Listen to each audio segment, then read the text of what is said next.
안녕하세요. 언론정보학회 연속포럼 팬데믹과 사회적 가치 사회포럼을 시작하겠습니다.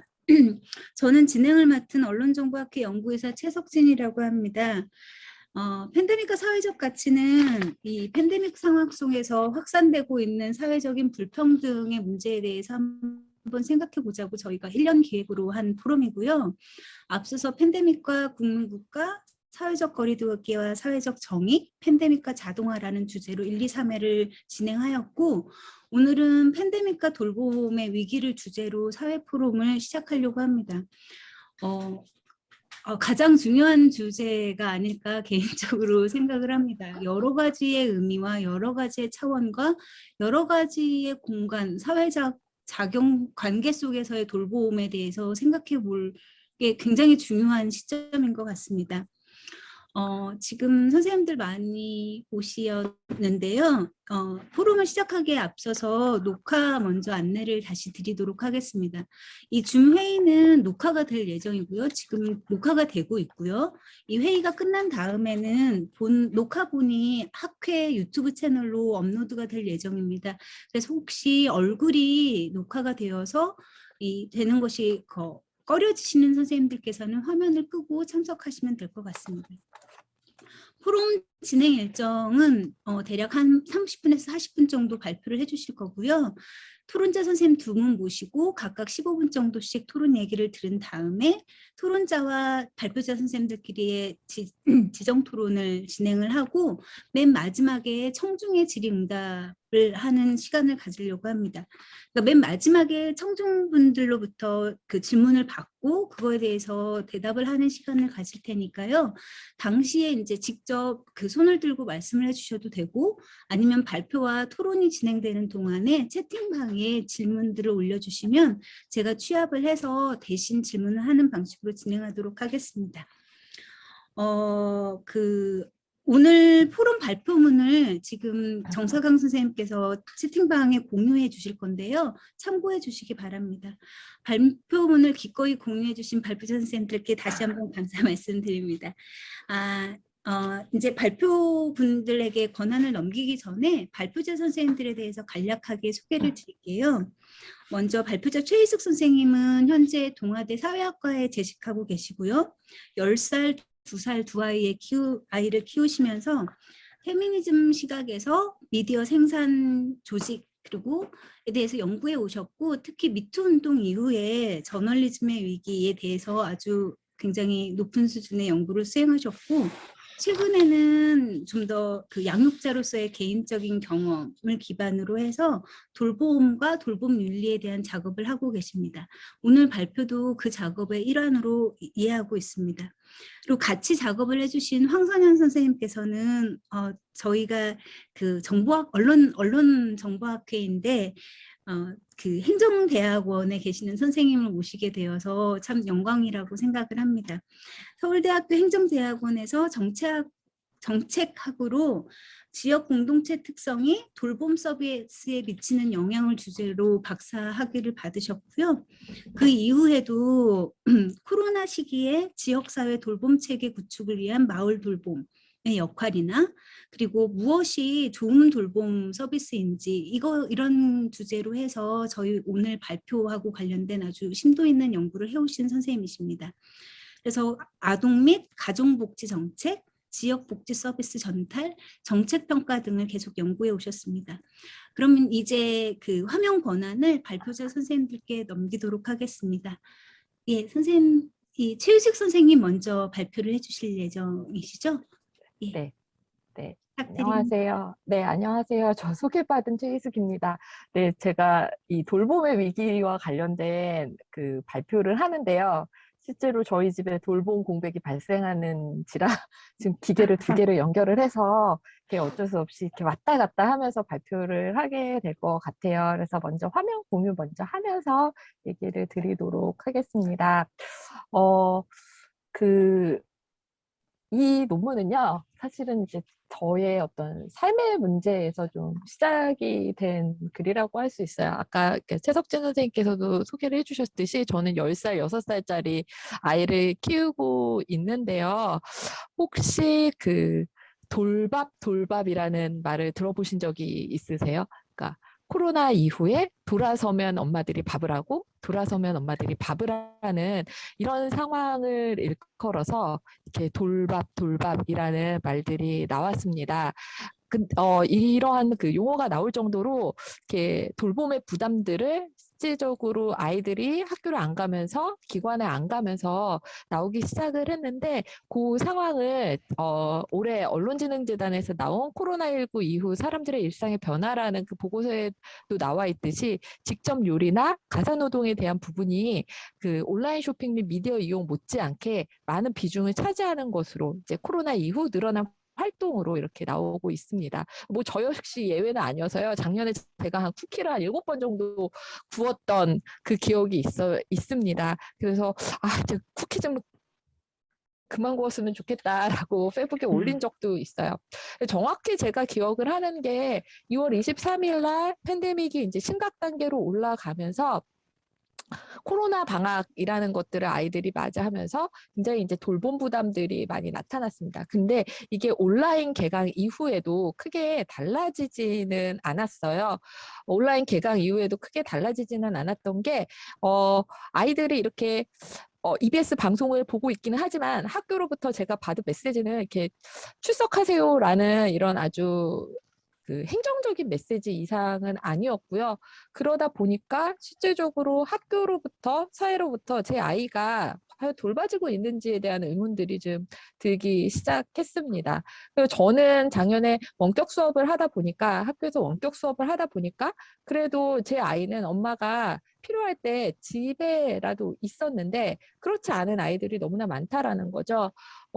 이 다음 슬라이드 왼쪽에 있는 자료는 작년 3월 4일에 싱글맘이 정말 정부가 내놓은 긴급 돌봄의 혜택도 받지 못하고 시간제 아이 돌봄 서비스도 유지하지 못하고 또 가족 돌봄 휴가의 대상자도 아니어서 정말 급한 마음속에 아이 2주 돌봐줄 곳을 찾습니다라는 이런 글을 올린 사연인데요.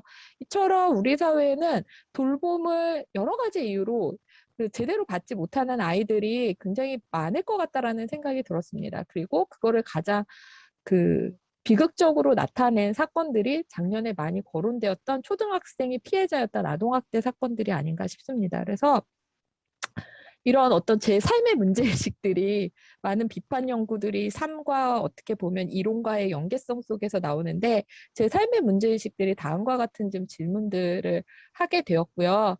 근데 제가 아이를 키우면서 느꼈던 것이 이 돌봄의 문제라는 게 단순히 양육자와 돌봄을 받는 아이들의 문제뿐만 아니라 사회의 어떤 제도적인 부분, 정책적인 부분과 굉장히 밀접하게 연관된 부분이기 때문에 이 주제와 관련된 글을 쓰면서 이거는 미디어 연구자인 제가 오롯이 다 감당할 수 있는 부분은 아니라는 생각이 들어서 평소에 제가 너무나 좋아하고 알고 지내던 황선영 선생님께 이제 공동 작업을 제안을 했고 그래서 이 글이 이제 좀 나오게 됐고요. 아직까지는 많이 거칠고 좀 문제를 좀 공유하는 차원에서의 글이라고 좀 봐주셨으면 좋겠습니다. 그래서 저희의 연구에 대한 문제의식들은 이와 같고요. 그래서 오늘 글은 코로나19 이후에 학교가 문을 닫고 아이들이 학교를 안 간다라는 것이 우리 사회의 아이들과 이들을 보살피는 가족 그리고 한국 사회에 갖는 의미는 무엇인가라는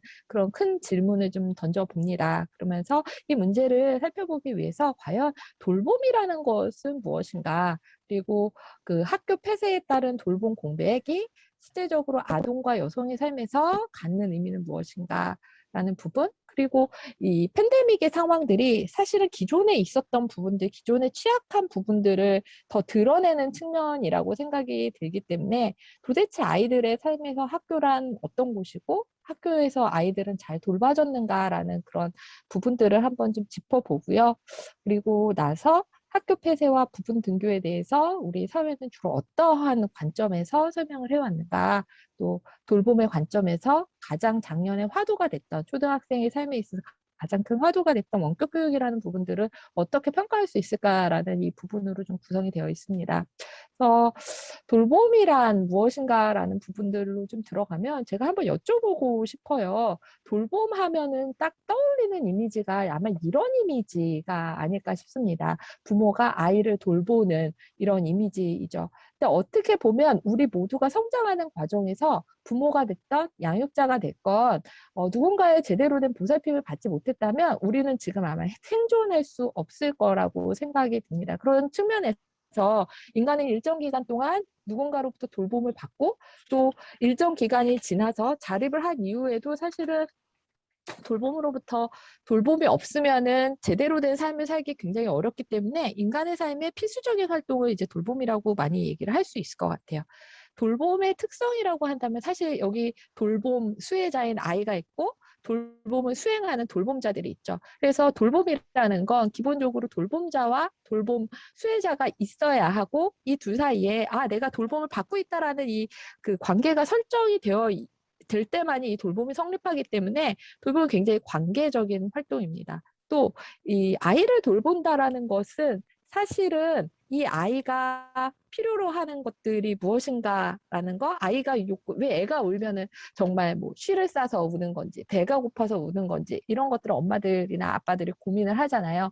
그거는 아이의 필요와 욕구에 대해서 민감하게 생각하고 거기에 대해서 책임을 지는 활동이죠. 그리고 그 책임을 지는 과정은 육체적이고 정서적인 어떤 실천과 노동을 요한다는 점에서 돌봄은 또한 책임과 또 반응성이라는 부분들을 굉장히 중요하게 생각을 하고 있습니다.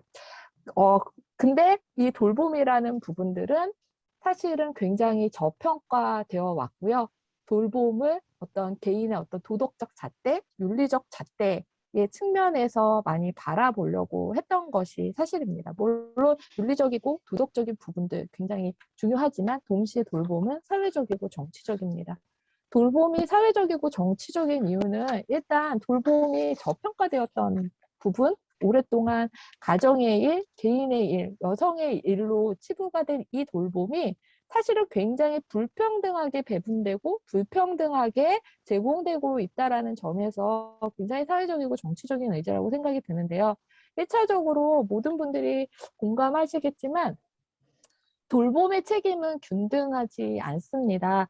일반적으로 여성의 일로 많이 얘기가 되었고 돌봄 수행자들은 여성이거나 또 같은 여성 내에서도 노동계급이거나 유색인종자이거나 뭐 이주자이거나 이런 식으로 사회적으로 돌봄 노동이 저평가되고 돌봄 자체가 저평가되면서 사회적으로 좀 낮은 지위에 있는 사람들이 이 일을 담당하는 경우가 많습니다. 하지만 돌봄으로부터 면제받은 사람들, 백인이거나 사회적으로 그 부유한 사람들이거나 남성인 사람들은 실제적으로 돌봄 무임승차자, 돌봄으로부터 자유로워지고요. 점점 갈수록 돌봄으로부터 자유로워지면서 경제적으로, 정치적으로 승승장구하는 반면에 돌봄이라는 것이 누군가의 노동을 갈아 넣어야 하는 특성들이 있기 때문에 돌봄 수행자들은 돌봄을 담당함으로써 사회적으로 점점점 낮은 지위에 이렇게 속하게 되는 경우들이 있습니다. 그래서 돌봄 책임의 불평등이 있고요. 돌봄 수혜의 불평등은 사실은 이 돌봄을 어떠한 종류의 돌봄을 받느냐는 그 사람의 경제적인, 사회적인 지위와 밀접하게 관계가 있기 때문에 돌봄은 결코 누구나에게 굉장히 중요한 필수적인 무언가임에도 불구하고 균등하게 그 책임이 배분되지도 그 수혜가 배분되지도 않고 있다라고 말씀을 드릴 수 있을 것 같아요. 그래서 여성주의자들은 돌봄 책임의 차별적 분배와 돌봄 수혜의 불평등을 완화하는 것이 진정한 민주주의의 실현이라고 봤고요. 그러한 측면, 그러한 민주주의가 실현되기 위해서는 돌봄이 얼마나 사회적으로 중요한 가치인지를 좀 인식하고 또 이 인식된 가치를 좀 제도적으로 보장하는 공적 돌봄 시스템의 어떤 중요성들이 계속해서 많이 얘기가 되고 있는 상황입니다. 자, 여기까지는 이제 제가 얘기한 부분, 제가 발표를 1차적으로 했고요. 이 팬데믹의 발생과 함께 돌봄이 어떻게 변화하고 아동과 여성의 삶이 어떻게 달라졌는지는 우리 황하영 선생님이 발표해 주시겠습니다. 네. 이제 그 최희숙 선생님이 발표한 걸 이어가지고 제가 좀 더 말씀을 이제 추가적으로 말씀을 드리고 싶은 부분은 이제 팬데믹 발생 후에 이런 공적 돌봄 체계가 어떻게 변화가 되었고 그에 따라서 이제 개인의 일상이 어떻게 이제 달라지고 있는지 하는 부분입니다. 그래서 아까 전에 최희숙 선생님께서 마지막으로 이제 공적 돌봄 체계의 중요성에 대해서 말씀을 드린 바 있는데 공적 돌봄 체계의 중요성은 사실상 어떤 보편성이랑 형평성이라는 것을 두 축으로 합니다. 그래서 모든 사람들이 각기 개인이 가지고 있는 이제 좀 다른 파편화된 자원이 있는데 불구하고 이런 공적 돌봄 체계에 들어감으로 인해서 모두 다 어떤 평등한 이제 돌봄 체계 속으로 들어가는 것이죠. 그러나 이제 팬데믹 발생 이후에 이런 공적 돌봄 체계가 붕괴가 되고 개인의 일상이 이제 개인이 각기 가진 자원에 따라서 어떻게 불평등하게 파편화되는지를 저희가 이제 경험적으로 목도를 하고 있는데요. 그동안 이제 아이들의 돌봄을 주로 담당했던 공적기관들, 다시 말해서 학교라든지 학원이라든지 돌봄교실이라든지 지역돌봄센터들이 이렇게 전염병을 막기 위한 이제 방편 중에 하나로 이제 그 위험한 공간으로 규정이 되고 그에 따라서 이제 가정 내 돌봄이 증가되기 시작했습니다. 이런 이제 공적 돌봄 체계가 팬데믹 이후에 이제 붕괴가 되고 가정 내 돌봄이 증가되는 것은 영유아 돌봄, 다시 말해서 만 7세 미만의 이제 영유아 돌봄에 비해서 초등 돌봄, 특히 이제 초등학교 저학년 돌봄에 있어서 가장 두드러지는 특성을 보였습니다. 실제적으로 이제 통계치를 보면 코로나 발생 이후에 이제 긴급 돌봄 이용률이 이제 만 7세 미만의 어린이집의 경우에는 11.2%에 이르렀던 반면에 초등학교 같은 경우에는 이제 초등학교 방과 후 교실의 수요 조사를 했을 때 긴급 돌봄 교실의 참여 의사를 밝힌 비율은 1.8%로 매우 낮은 수치를 보였고요. 그 이후의 수치도 비슷했습니다. 그래서 미취학 아동의 긴급 돌봄 이용률 같은 경우에는 14.7%인데 반해서 초등학교 자녀의 경우에는 6.6%에 불과한 그런 양상을 보이고 있었습니다. 이렇게 이제 초등학교 돌봄 특히 이제 초등학교 저학년 돌봄을 중심으로 해서 이제 공적 돌봄 체계가 마비가 되고 이렇게 개인들의 어떤 그 파편화된 자원에 따라 가지고 가정 내 돌봄이 이제 증가가 되기 시작하면서 이제 학교를 비롯한 공적 돌봄 기관의 폐쇄에 따라서 이제 돌봄의 책무가 각 가정으로 이관되고 그에 따라서 이제 아동과 여성의 위기들이 이제 특히 이제 발생을 하기 시작했습니다. 먼저 아동의 위기인데요. 유엔은 코로나19가 이제 발생한 이후에 이제 코로나19 상황은 이제 아동 권리를 위협하는 보건의 위기로 이제 규정한 바가 있습니다.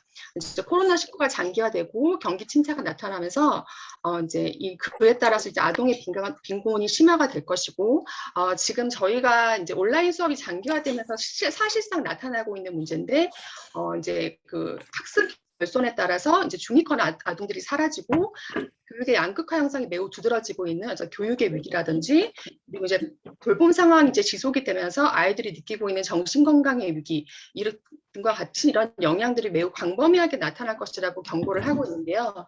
이 같은 아동의 위기는 사실상 이제 모두에게 다 나타나는 거긴 하지만 특히 이제 빈곤 가정이라든지 한부모 가정 그리고 조성 가정 등 아까 전에 말씀드렸던 개인의 돌봄 자원이 부실한 돌봄 자원이 상대적으로 취약한 계층의 아동들에게 더욱 심각하게 나타나고 있는 특징을 보이고 있습니다.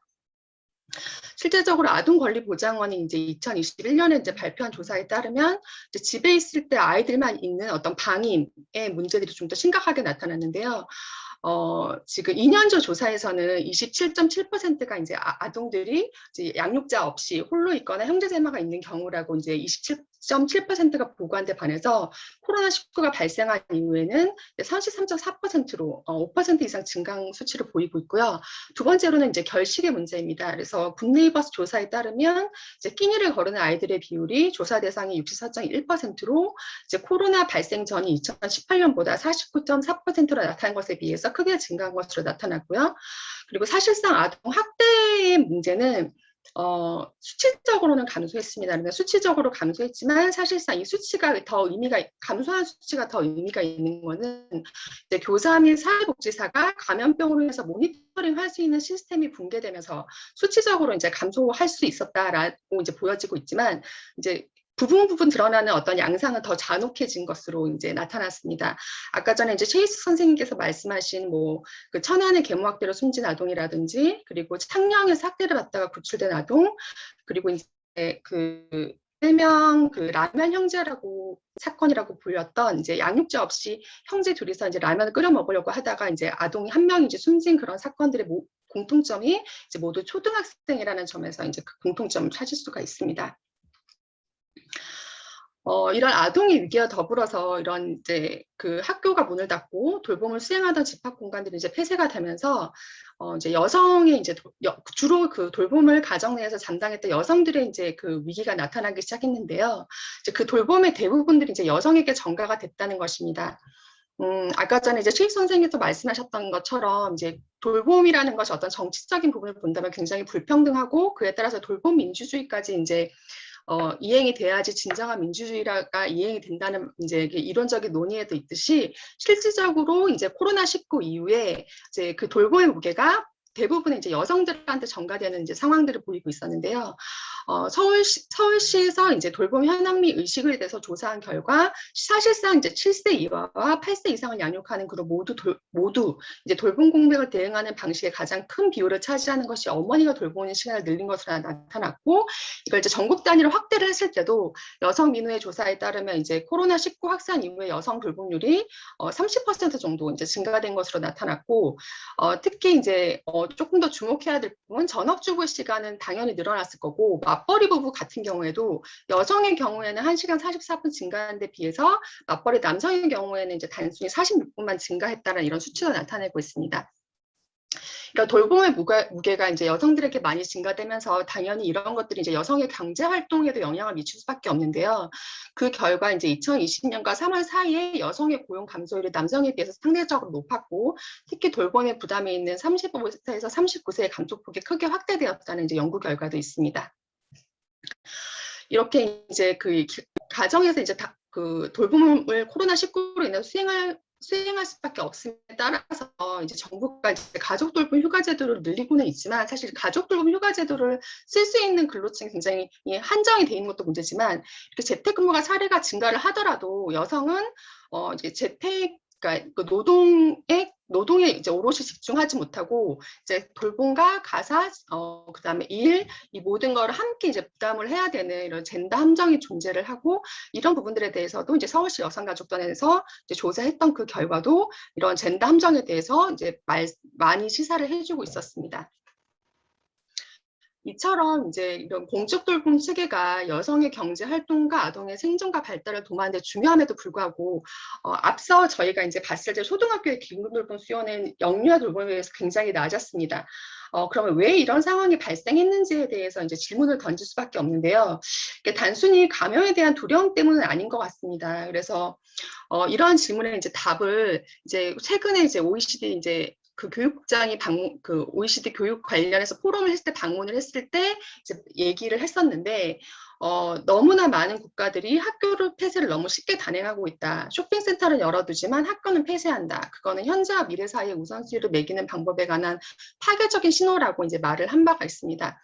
사실상 이제 코로나19 이후에 어떤 이제 경제적인 부가가치를 창출하거나 어른들이 이제 주로 사용하는 공간들은 물론 이제 많은 그 부분에 대해서도 운영을 축소를 하거나 이제 중단을 한 사례가 있지만, 학교 같은 경우에는 물론 이제 전염병으로 인해서 이제 감염의 고리가 있어가지고 학교 폐쇄에 대해서 이제 좀 학교 폐쇄를 하는 부분이 있기는 하지만, 조금 상대적으로 어떤 쇼핑센터라든지 아니면 어떤 경제적인 활동을 하는 부분에 있어서 조금 더 이렇게 좀 쉽게, 상대적으로는 조금 쉽게 폐쇄를 하지 않았나. 그리고 실제적으로 쇼핑센터를 폐쇄한 적은 없지만 학교 폐쇄는 단행했다는 것만으로, 단행했다는 그런 현상들을 봤을 때 이제 이런 그 우리나라가 이 사회가 학교에 대한 어떤 역할, 돌봄을 어떻게 바라보고 있는지를 조금 더 나타낸다라고 할 수 있겠습니다.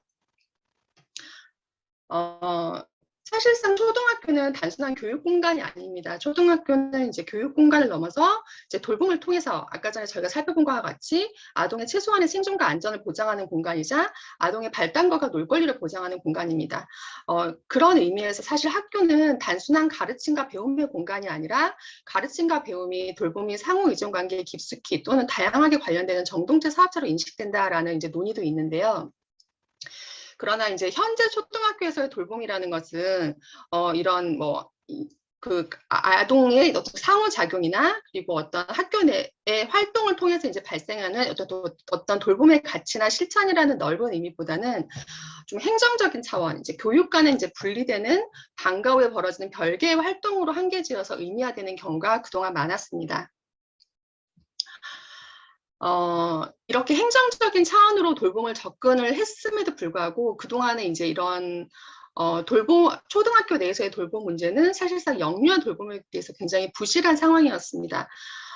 저희가 이제 이 연구 문제에 접근을 했을 때도 사실상 이제 정규 수업이 끝나고 난 뒤에 돌봄이라는 어떤 공간이나 어떤 돌봄 프로그램이 있음에도 불구하고 아이들이 학교로부터 이제 제대로 보호받지 못했다라는 이제 인식이 많았기 때문이었는데요. 이런 문제들이 나타난 거는 사실상 이제 초등학교 돌봄이 그동안 굉장히 부실하게 이루어져 왔다는 부분을 이제 지적할 수 있습니다.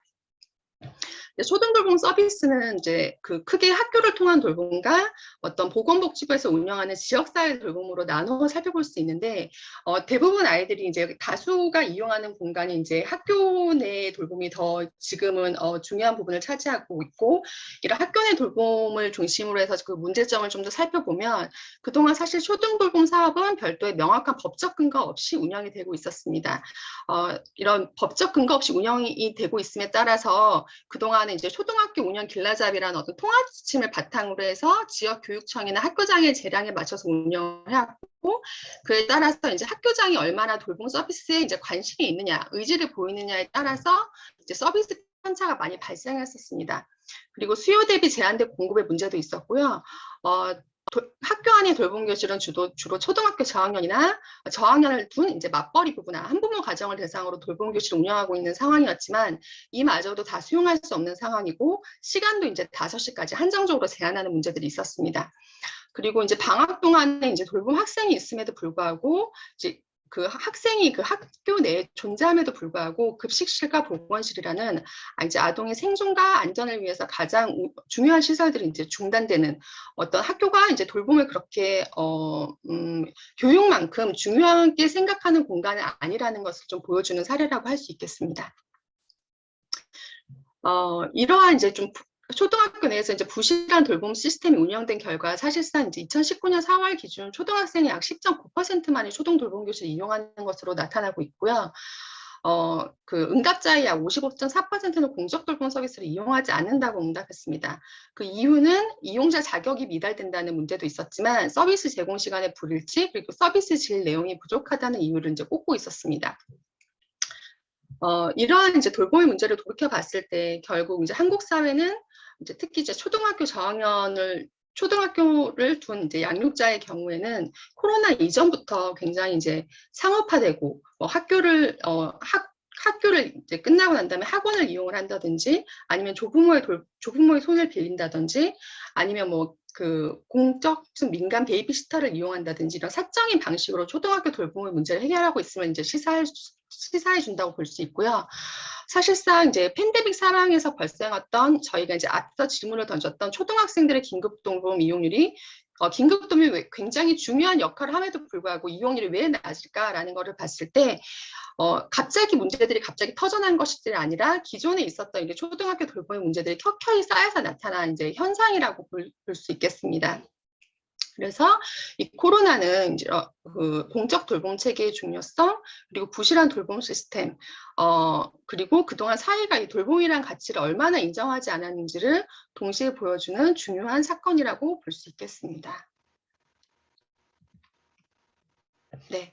이상으로 이제 제 발표는 마치고요. 이제 여기에 이어서 최희수 선생님께서 이런 언론 보도 분석 방법을 통해서 앞서 발표한 이제 이런 논의들을 조금 더 이렇게 경험적으로 보여주는 이제 부분에 대해서 발표를 하도록 하겠습니다. 앞서 황선영 선생님께서 말씀을 해주셨듯이 실제로 코로나19 이후에 학교가 문을 닫으면서 아이들의 삶 그리고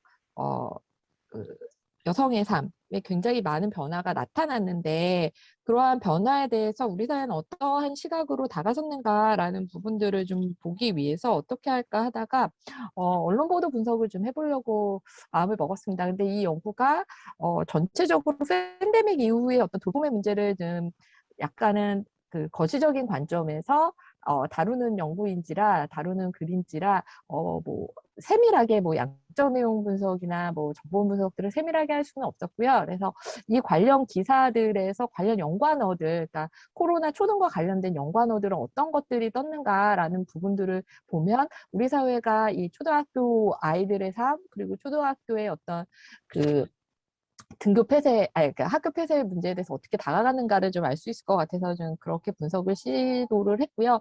기간은 아이들의 등교와 휴교를 기준으로 아래 4개의 시기로 좀 나눠봤습니다. 그래서 분석 결과는 그 저희 그 글에도 나와 있고요. PPT 화면에도 나와 있는데 글에 10페이지 보시면 이제 분석 결과 4시기별 그 연관어들이 어떤 연관어들이 많았는지를 좀 보실 수 있는데 공통점들이 있다면 1시기, 즉 아이들이 코로나 방학을 그 맞이했던 시기. 근데 코로나 방학은 초등학교 같은 경우는 4월 20일에 끝나는데 코로나 방학 시기인 4월 20일이 아니라 저희가 4월 1일을 그 근거로 끄는 건 4월 1일 날 온라인 계약이 이제 발표가 되면서 모든 논의 지형이 다 온라인 계약과 관련해서 맞춰졌기 때문에 그 4월 1일로 이제 일단은 시기를 나눴고요.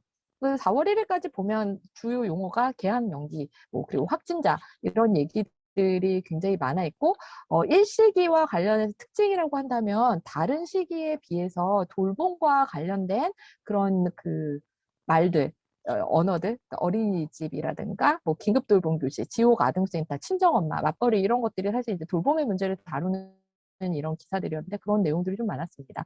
이 시기 이후에 모든 그 논의는요, 사실상 그 온라인 계약과 관련해서 맞춰져 있습니다. 온라인 계약과 관련해서 맞춰져 있고 원격 수업이 실제 시작됐던 원격 수업이 마무리되고 애들이 이제 등교를 하기 시작했던 5월 20일 이후 그리고 비슷한 방식으로 2학기를 맞았던 9월 1일 이후에도 가장 핵심적인 연관어는 원격 수업이었다라는 것들이 보여줍니다. 근데 이제 네 번째 시기, 즉 아이들이 2학기를 맞이하면서 그 나타난 연관어 중에 하나가 이제 AI, 인공지능 이런 것들이 나오는데 이게 왜 나오냐면 교육부에서 원격 수업에 따른 어떤 학습 격차의 문제를 해결을 하기 위해서 그 고민했던 수단이 AI를 통한 어떤 그 학습 보조 선생님, AI를 통한 뭐 학습 보조 프로그램 이런 것들이었기 때문에 뭐 이전에는 안 나왔던 AI와 관련된 이런 것들이 이제 나와 있습니다.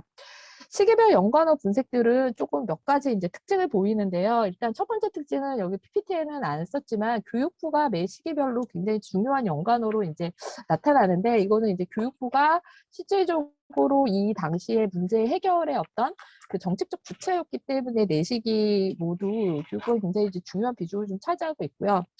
그다음에 이제 온라인 계약이 시작된 이후에 이제 온라인 계약과 관련된 원격 수업이라는 그 원격 수업과 연관된 그런 말들이 많이 들어서는 건 온라인 계약 이후 이 초등학교 아이들의 삶이나 초등학생들의 문제들을 학력 중심, 지금 학습 중심으로 좀 바라보지 않았는가라는 부분들을 좀 보여주고 있지 않나라는 생각이 듭니다. 두 번째 특성이라고 한다면 돌봄 및 교육 수행 주체의 목소리가 잘 드러나지 않아요.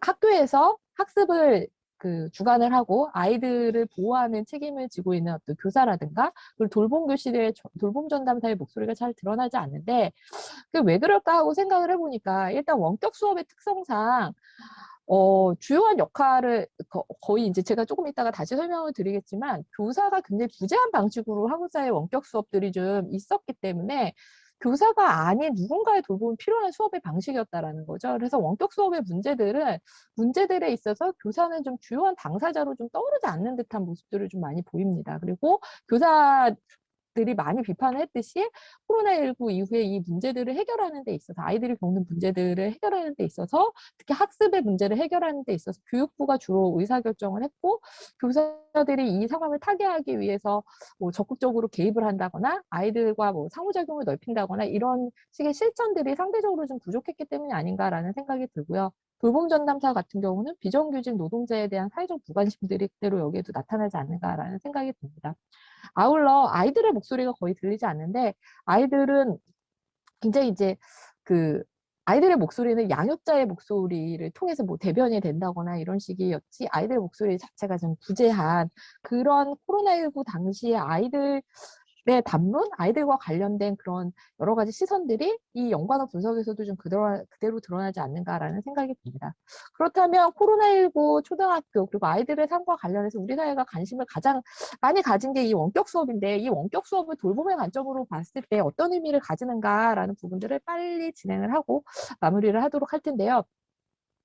일단 원격 수업은 학교를 가지 않고 미디어가 매개된 수업이에요. 그래서 앞서 학교에서 돌보는 활동들이 사실은 아이들의 삶을 보존하기 위한 어떤 보존적인 부분과 그 학습 교실에서의 어떤 상호작용 부분이라는 그 두 가지 차원에서 돌봄이 이루어지는데 아이들의 삶의 보존과 관련된 역할들은 사실상 중단이 된다라는 것을 말하고요. 그런 어떤 삶의 보존을 위한 역할들을 해 나가기 위해서는 오른쪽에 그 영국의 한 선생님의 사례처럼 누군가의 특별한 실천이나 노력이 필요하다라는 것을 알 수 있습니다. 그래서 원격 수업은 교실 내 활동의 이제 대체제였다라는 것들을 그대로 보여줍니다. 초등학교 원격 수업은 원격 수업이라고 해서 동일하게 이루어졌던 것은 아니고요. 세 가지 방식으로 이루어졌는데 초등학교 1, 2학년은 EBS 시청이었고 또는 이제 선생님들이 주는 과제라든가 이런 것들을 수행하는 방식, 그리고 우리가 누구나 다 알고 있는 이제 줌 수업 이런 방식으로 이루어졌는데 그 발표문 몇 페이지지? 15페이지, 13페이지, 14페이지에 보시면 각 유형별로 교실 교육과 비교했을 때 어떠한 특성들이 보여지는지에 대해서 정리가 되어 저희 나름대로 이제 정리를 해봤습니다. 근데 여기서 이제 중요한 것은 교사와 학생 간의 상호작용이 당연히 떨어진다라는 것들은 우리가 알 수 있는데 그 상호작용이 떨어지는 것들이 어디서 나타나느냐라고 한다면 바로 수업을 준비하고 아이들이 교실에서 과제를 수행하라고 과제를 점검하는 이 모든 과정에서 교사가 부재하거나 아니면 교사의 개입이 굉장히 제한적인 방식으로 좀 나타난다라는 특성을 가지고 있고요. 교실에서의 수업은 뭐 학부모 공개 수업을 하지 않는 이상 학교와 가정 간의 관계가 분리된 방식으로 좀 나타나는데 원격 수업은 모든 방식이 가정의 관여도가 좀 증가하고 특히 실시간 줌 같은 경우는 아이들의 사생활이 그대로 드러남으로써 그 교실과 학교가 거의 이제 미분리되는 그 분리 자체가 되게 모호해지는 그런 양상으로 나타난다라고 할 수 있습니다. 그렇게 볼 때 원격 수업을 한다라는 것은 어쩔 수 없이 미디어가 매개되고 있기 때문에 아이들이 학습을 받기 위해서 학습에 접근하거나 수행을 하기 위해서는 누군가의 도움이 필요하다라는 거죠. 기술적으로 가장 쉬운 EBS 교육방송 같은 경우도 시간에 맞춰 텔레비전을 틀어주고 이게 EBS 교육방송만 보는 게 아니라 그거 보고 나서 추가적인 학습을 위해서 이런 학습 꾸러미라는 것을 모든 학교에서 나눠줬는데 이 학습 꾸러미를 수행을 하는 것은 모두 부모의 몫이었습니다. 그래서 결국에 이 원격 수업들은 아이들을 돌보는 돌봄자의 능력에 따라서 아이들의 학습의 질, 아이들의 학습에 접근하고 학습을 수행을 하고 학습의 어떠한 종류의 학습을 받느냐의 양상들이 굉장히 큰 차이를 보인다라고 얘기를 할 수 있어요. 그렇기 때문에 원격 수업은 공교육이 지향을 했던 돌봄 수행과 돌봄 수혜에서 나타나는 여러 가지 불평등을 완화하려고 했던, 그럼으로써 사회적 불평등을 개선하고자 했던 공교육의 이상에 대해서 도전하고 있는 그런 방식의 수업이다라고 말씀을 드릴 수 있을 것 같고요. 원격 수업이 아까도 말씀드렸듯이 교실 내에서의 학습을 좀 보완하기 위한 방식인데 교실 내에서의 어떤 상호작용에 기반한 돌봄의 그런 경험들, 그에 근거한 연대의 경험들 역시 약화시키는 그런 방식의 수업이었다라고 얘기를 할 수 있습니다. 특히 한국에서의 원격 수업의 세팅 자체도 그렇지만 한국에서의 원격 수업 자체가 그렇다라는 거죠. 2학기가 되기 전까지 초등학교 저학년들의 주된 학습 방식은 EBS 시청과 이학습터를 통한 컨텐츠 및 과제 중심 수업이었는데 이런 것들이 갖는 특성이라고 한다면 이것이 갖는 가장 커다란 특성이라고 한다면 바로 담임 선생님이 부재하다라는 거예요. EBS는 이 EBS 교사와 아이들이 소통하는 방식이고요. 이학습터 역시 관련된 그 동영상들을 주로 유튜브 동영상이었는데 링크를 걸어주고 나면 유튜브에 나오는 사람과 아이들이 사실상 상호작용을 할 뻔이지 여기에 담임교사가 들어갈 방식은 그 공간은 하나도 없습니다. 그래서 담임교사의 현존감이 부재하는 방식으로 설계가 되었기 때문에 실제적으로 코로나 이후에 OECD나 다른 연구자들이 굉장히 강조했던 초등교육에서 강조했던 학교와 학생의 유대, 소속감이라는 부분, 즉 돌봄을 통한 어떤 상호 호혜적인 관계 형성이라는 부분들이 원격 교육을 통해서는 이 원격 교육의 세팅상 굉장히 이제 어려운 구조였는데 문제는 이 관계성의 약화를 보완할 수 있는 대책 자체가 굉장히 미비한 방식으로 원격 수업이 이루어졌다라고 얘기를 드릴 수 있고요. 그렇기 때문에 1학기가 지나고 나서 2학기가 도래하자 청와대 청원에 언제까지 우리 아이들을 그 방치하겠느냐라는 거와 같은 그 양육자들의 그 청와대 청원들, 제대로 된 원격 수업을 원한다와 같은 그런 청와대 청원들이 계속해서 이어졌는데 이것은 결국에는 학교와 그 돌봄의 관점들이 교실에서 사실상 저평가되어 왔던 그러한 상황들이 좀 반영이 된 결과라고 좀 생각이 들고요. 줌이 이제 그래서 2학기부터 저희 아이도 이제 12월 말부터 줌을 실시를 했는데요. 줌이라는 것들 역시도 한계가 좀 명확하다라는 거죠. 공간의 공존이 사라지면서 자기중심적으로 좀 공간이 구성되는 경우들이 많았고요. 교사의 리터러시 능력에 따라서 수업의 질적 차이들이 나타났습니다. 굉장히 잘하시는 분 같은 경우는 안 되는 게 없는 우리 반 랜선 수업이 굉장히 즐겁다라는 그 얘기가 있는 반면 이 아래쪽 그림에서처럼 교사가 굉장히 이제 그 줌 이용에 대해서 굉장히 잘 못 쓰는 경우에는 아이들이 난장을 막 그 중화면 속에 부려도 어떻게 제어할 수 없는 그래서 수업 자체가 완전 돛대기 시작해서 뭘 하는지 모르는 방식의 그런 수업들이 이어졌다라고 얘기를 할 수 있을 것 같아요. 그러니까 상호작용성이라는 부분에 있어서는 이전의 방식보다는 나았지만 교사의 현존감이라는 측면에서는 이전의 방식보다는 나았지만 여전히 한계를 지닐 수밖에 없는 그런 상황이었다라고 말씀드릴 수 있을 것 같고요. 그리고 그 저희가 얘기를 마지막으로 드리고 싶은 부분은 원격 수업의 실시와 그 의미에서 그 많이들 놓치고 있는 부분이 교사와 이 원격 수업이 가정과 교실 간의 그 공간의 미분리 상태들이 나오면서 교사와 학부모 간의 관계들이 좀 변화하고 이 교사와 학부모 간의 관계가 아이들의 교육에 있어서 굉장히 이제 중요한 지점이 되지 않을까라는 생각이 들었습니다. 왜냐하면 어쩔 수 없이 그 교사들은 자기의 수업을 학부모들에게 보여줄 수밖에 없고요.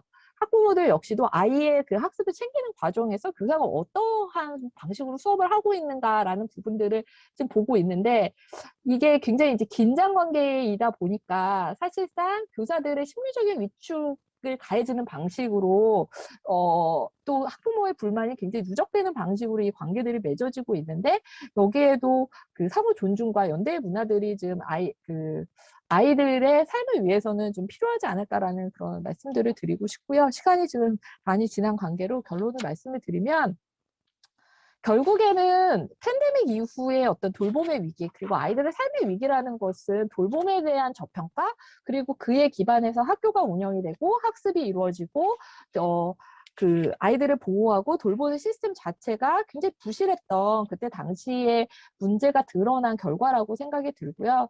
이 문제들을 해결하기 위해서는 돌봄과 교육은 분리된 것이다라는 이런 식의 주장들을 넘어서서 어떤 돌봄의 중요성들을 지금 개선할 수 있는 돌봄의 중요성들을 인식을 하고 그 가치들을 반영할 수 있는 방식의 어떤 교실 내의 방식의 수업이라든가 방식 내의 시스템들을 마련하는 것이 굉장히 좀 필요하다. 그리고 그것이 그 돌봄의 불평등으로 인해서 심화될 수 있는 사회적 불평등과 삶의 위기들을 좀 완화할 수 있는 방향이 되지 않겠느냐라는 말씀을 드리면서 오늘 발표를 일단 마무리하도록 하겠습니다.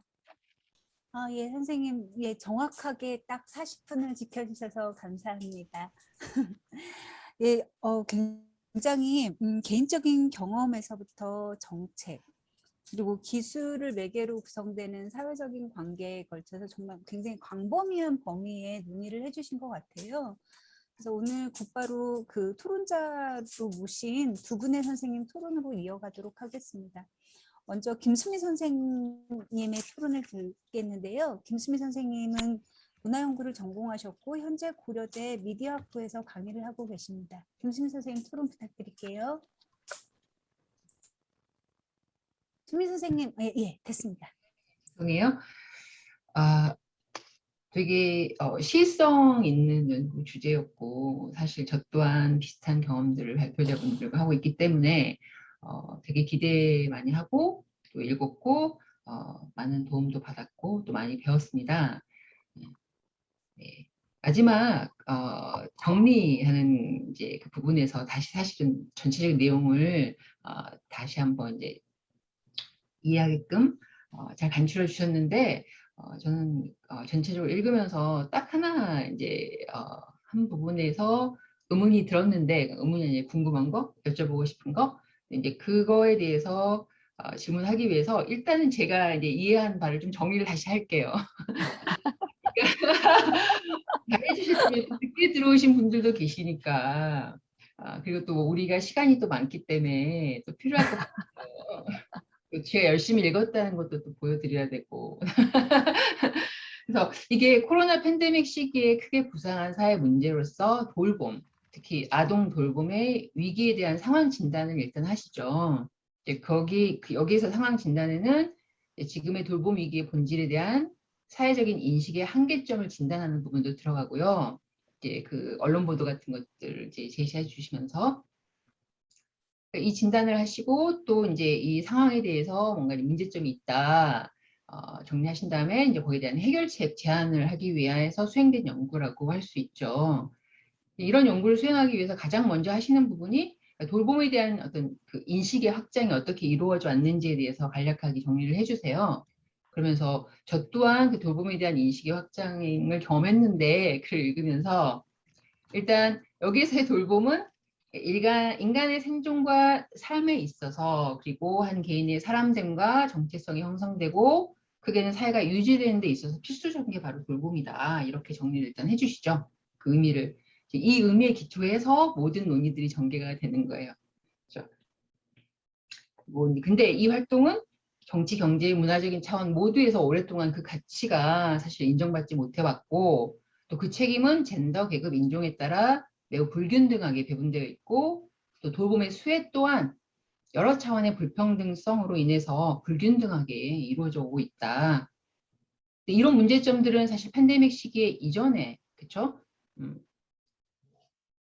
존재했지만 팬데믹이 이제 시작이 되면서 공적 돌봄의 시스템이 원활히 작동하지 못하게 되고 그래서 이 문제들이 더욱 부각되고 있다는 거죠. 지금 그로 인해서 많은 폐해가 만들어지고 있음을 지적을 하시고요.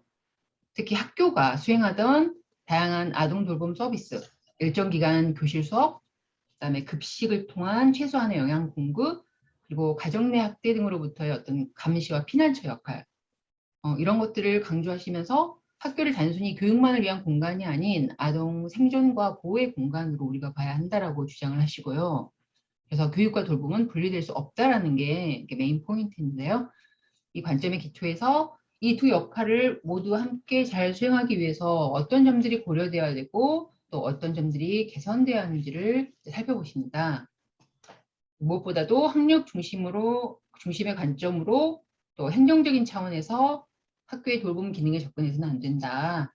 학교는 아이들이 가정에서 수행되는 1차적인 돌봄과는 질적으로 다른 차원에서의 상호 관계성을 경험하고 사회적 인간으로 성장하는 공간이다. 그래서 돌봄의 내용이나 질에 대해서도 고려해야 한다. 그리고 돌봄 서비스의 보편화가 확대되어야 한다. 이렇게 주장하십니다. 그렇기 때문에 성급한 학교 폐쇄 방식으로 팬데믹 상황에 대처해서는 안 된다. 또 원격 수업 등의 대체 방안들이 안고 있는 돌봄 관련 문제들을 학력 지화 등의 이슈로만 접근해서도 안 된다. 그리고 원격 수업을 통해 발생하는 또 다른 차별의 문제들을 또 고려해야 한다. 이게 주된 이제 논점인데요. 주장이신데 이 연구가 보여주는 문제의식이나 뭐 상황 진단이나 문제 상황의 극복 방안 이것들과 관련해서 많은 부분 동의해요. 근데 이제 하나 제가 이제 궁금한 점은 지금과 같은 돌봄 위기 상황에 대처할 때 관련 주체인 가장 중요한 주체인 교사나 아이들의 목소리를 좀 더 신중하게 들어야 할 필요가 있다. 그것들이 이제 반영돼야 할 필요가 있다라고 하셨는데 그중 하나인 교사들의 집단적 목소리가 근래에 들려진 사례를 제시하시죠. 그렇죠? 최근 코로나 위기 상황을 맞아서 교육부가 초등학교 돌봄의 공공성을 확보하기 위해서 초등학교 돌봄에 대한 법적 근거를 마련해야겠다라는 취지에서 입법을 추진했는데 정작 초등학교 교원들의 반대로 입법 의견 자체가 그쵸 수렴되지도 못했고 그쵸, 좌절됐죠. 이 시도가. 그리고 교사들은 지금 학교 안 돌봄 기능을 지역사회로 이관해야 한다라고 주장을 하고 있다라고 했어요. 목소리가 일단 들렸는데 이 부분에 대한 선생님들의 접근 방식이 저에게는 조금 저의 어떤 그 관심을 끌더라고요. 일단 이런 주장에 대해서 이 글에서 이야기하는 바는 사실 이들이 이렇게 주장하는 것은 학교가 수행하고 있는 돌봄의 어떤 그 기능의 중요성을 이들이 인식하지 못하고 있다. 그리고 인프라가 미처 갖춰져 있지 않은 지역사회로의 학교 돌봄 기능의 이관 자체가 시기상 그렇죠. 너무 이르다, 시기상조다. 그러시면서 돌봄 교실의 운영을 위한 법적 토대를 당장 마련해야 되고 공급의 확대가 이루어져야 하고 돌봄 그쵸? 서비스에 돌봄 노동자의 환경 개선 같은 것들이 이루어져야 되고 그러면서 적극적으로 학교가 이런 돌봄 기능들을 더 그쵸? 활발하게 수행해야 한다라는 게 이제 주장이신데 이 부분에 대한 논의를 접하면서 제게 든 생각은 학교 현장의 교사들이 이해하고 받아들이는 학교의 기능이라거나 교사의 역할과 정작 그들이 이 이제 발표자분들이시겠죠. 이 글의 주장에 기초로 하는 돌봄 개념을 중심으로 한 학교와 교사의 역할, 교수자이자 아이들의 생존과 안전을 보호하는 것으로서 그 역할에 대한 그 이해 방식이 서로 일치하지 않는 게 아닌가. 학교 급식을 실시하고 방과 후 교실을 운영하게 되면서 연구자분들께서 주장하듯이 학교가 공적 돌봄의 중심 기관으로 간주될 수 있게끔 역할이 확장되어 오고 있지요. 그렇죠? 그렇지만 정작 그 안의 교육 노동자들은 그 역할에 상응하는 정체성을 획득하지 못하고 있는 것 같고 또 그 기대하는 바에 따라 상응하는 뭔가 인정이나 보상 자체도 받고 있지 못하고 있는 것 같아요. 그렇다면 연구자들이 제안하는 돌봄 노동의 수행자로서 교원들의 역할을 수행하는데, 그러니까 설정하는 데 있어서 이런 역할들을 수행해야 한다라고 주장하시는데 정작 이제까지 우리 사회가 공적인 합의를 보아왔는가? 라는 게 궁금했고요. 만약 그런 과정이 없었다라면 일방적으로 그렇죠. 행정적인 차원에서만 이제 그래서 아마 그렇게 접근했던 것 같아요. 현실적으로 학교에 이런 중요한 돌봄 기능이 부여돼 왔고 그것이 주어진 역할을 어쩔 수 없이 수행해 왔다고 해서 이후에는 보다 더 잘 해내기 위해 더 노력해야 한다는 주장이 정당한 것일까? 그들에게는 이런 주장이 너무 합당하지 않고 또 부당한 게 아닐까? 이런 생각도 들었고요. 뭔가 절차상 다른 차원에서 좀 접근한다라는 거죠. 어쩌면 지금이 사실은 합의 없이 학교에 과도하게 부여된 돌봄의 역할을 재분할하고 재할당하는 고민해야 되는 시기는 또 아닐까라는 생각도 들었고요. 이런 궁금증이 들었어요. 여기까지 하겠습니다. 사회자로서 토론자의 말을 또 정리를 해야 되는데 그래서 발표를 정리하셨기 때문에 간략하게 제가 이해한 핵심의 아규먼트는 교원에 대한 문제로 이해를 했습니다. 그러니까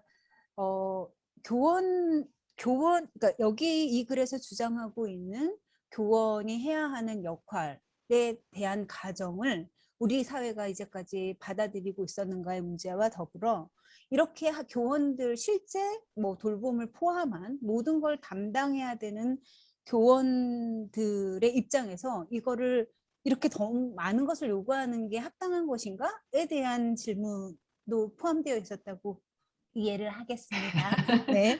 그리고 이제 두 번째 그 정사강 선생님 토론으로 넘어가도록 하겠습니다. 정사강 선생님도 문화연구를 전공하셨고요. 뭐 토론자 두 분 다 워낙 그 생물학적인 여성의 몸을 갖고 계시고 그러다 보니까 이 주제에 대해서 삶 속에서 많은 고민을 해오셨던 분이신 것 같습니다. 특히 정사강 선생님은 문화 젠더를 중심으로 해서 연구와 강의를 계속 해오셨습니다. 정사강 선생님께 마이크를 넘기겠습니다. 네, 안녕하세요. 방금 소개받은 정사강입니다.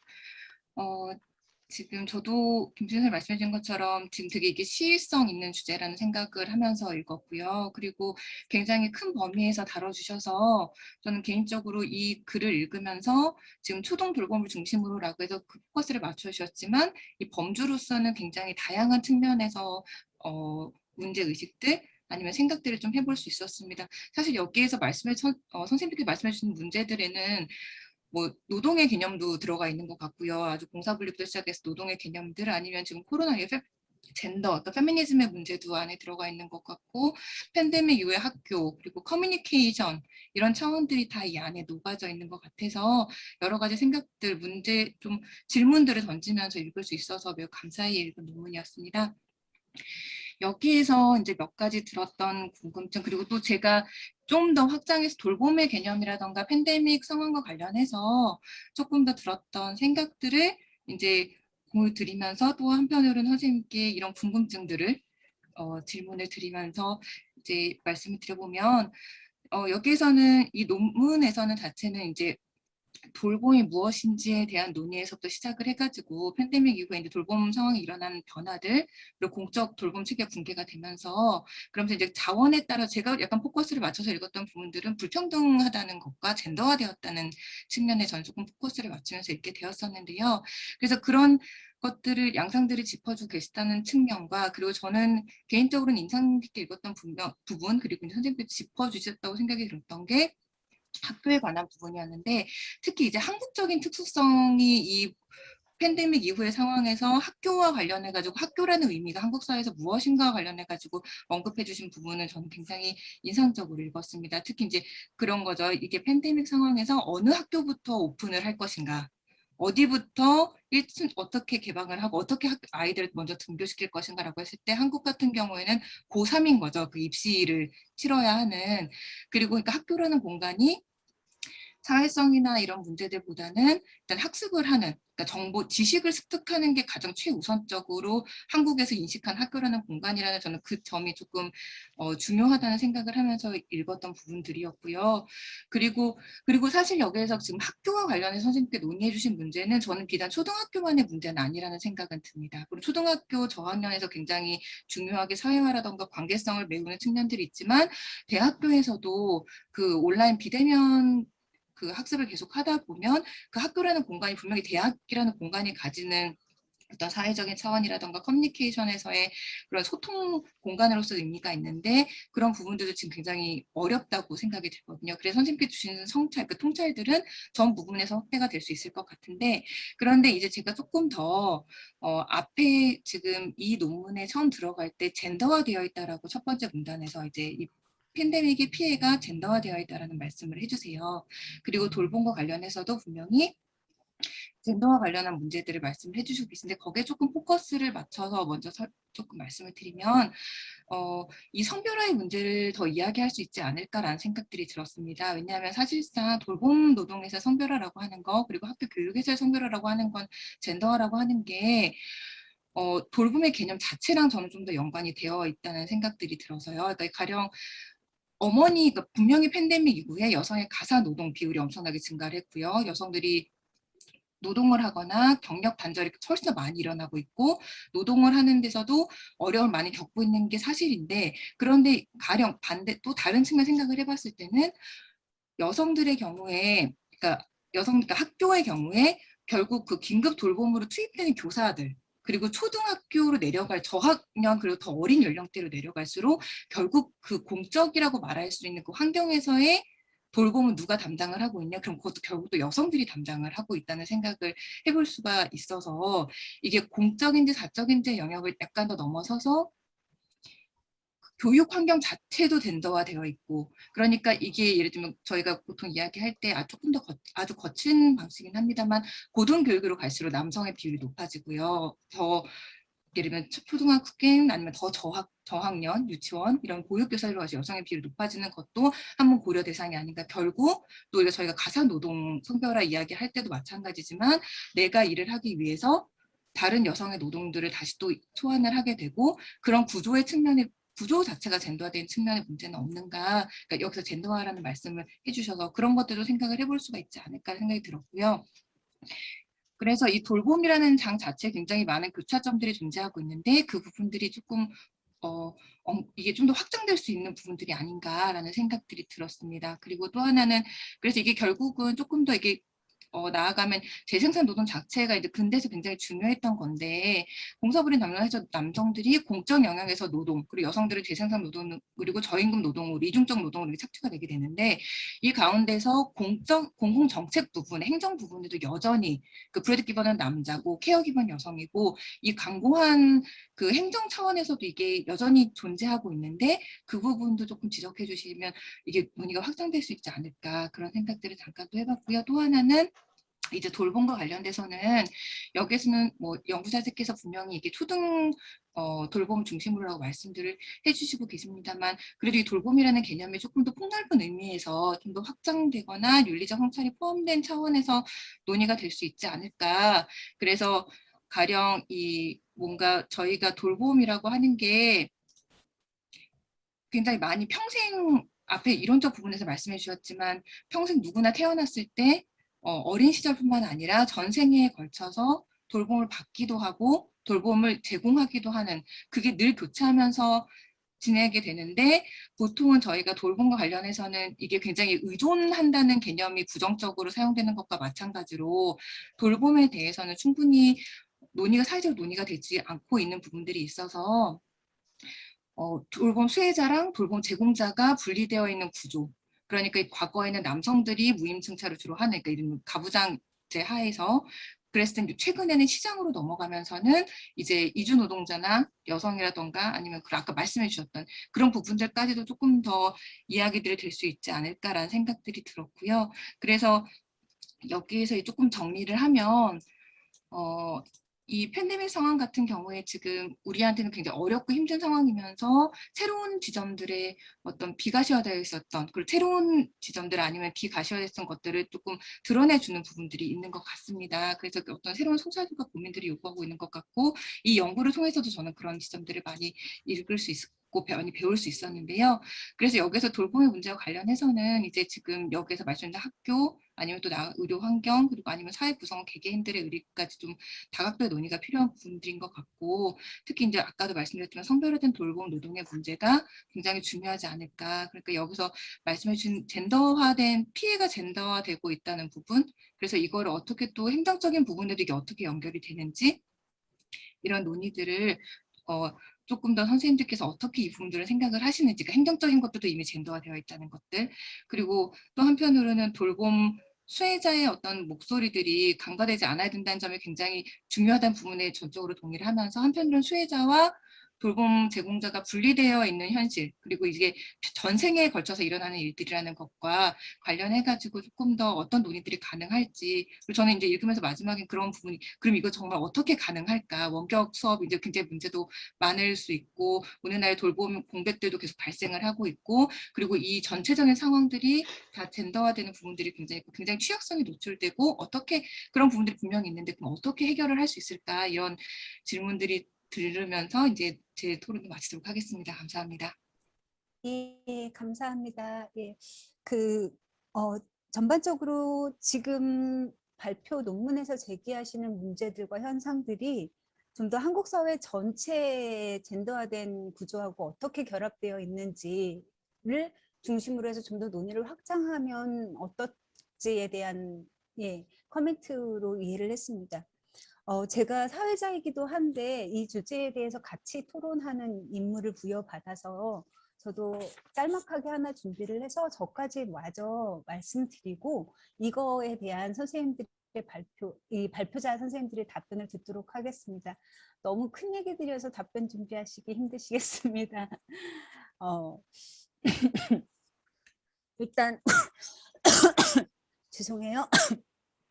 우연찮게 발표자 두 분 선생님하고 저랑 아이 학년이 같더라고요. 저도 초등학교 3학년 아이 딸아이를 가지고 있어서 지금 옆에서 계속 듣고 있었는데 딸아이가 예, 저도 정말 잘 읽었습니다. 근데 전반적으로 제가 느꼈던 의문점은 뭐였냐면 저의 고민이기도 하고요. 돌봄 노동자로서, 돌봄 그 수행자로서 전반적으로 선생님들의 논의가 굉장히 사회주의적인 페미니스트의 입장하고 굉장히 많이 겹쳐 있는 걸로 이해를 했어요.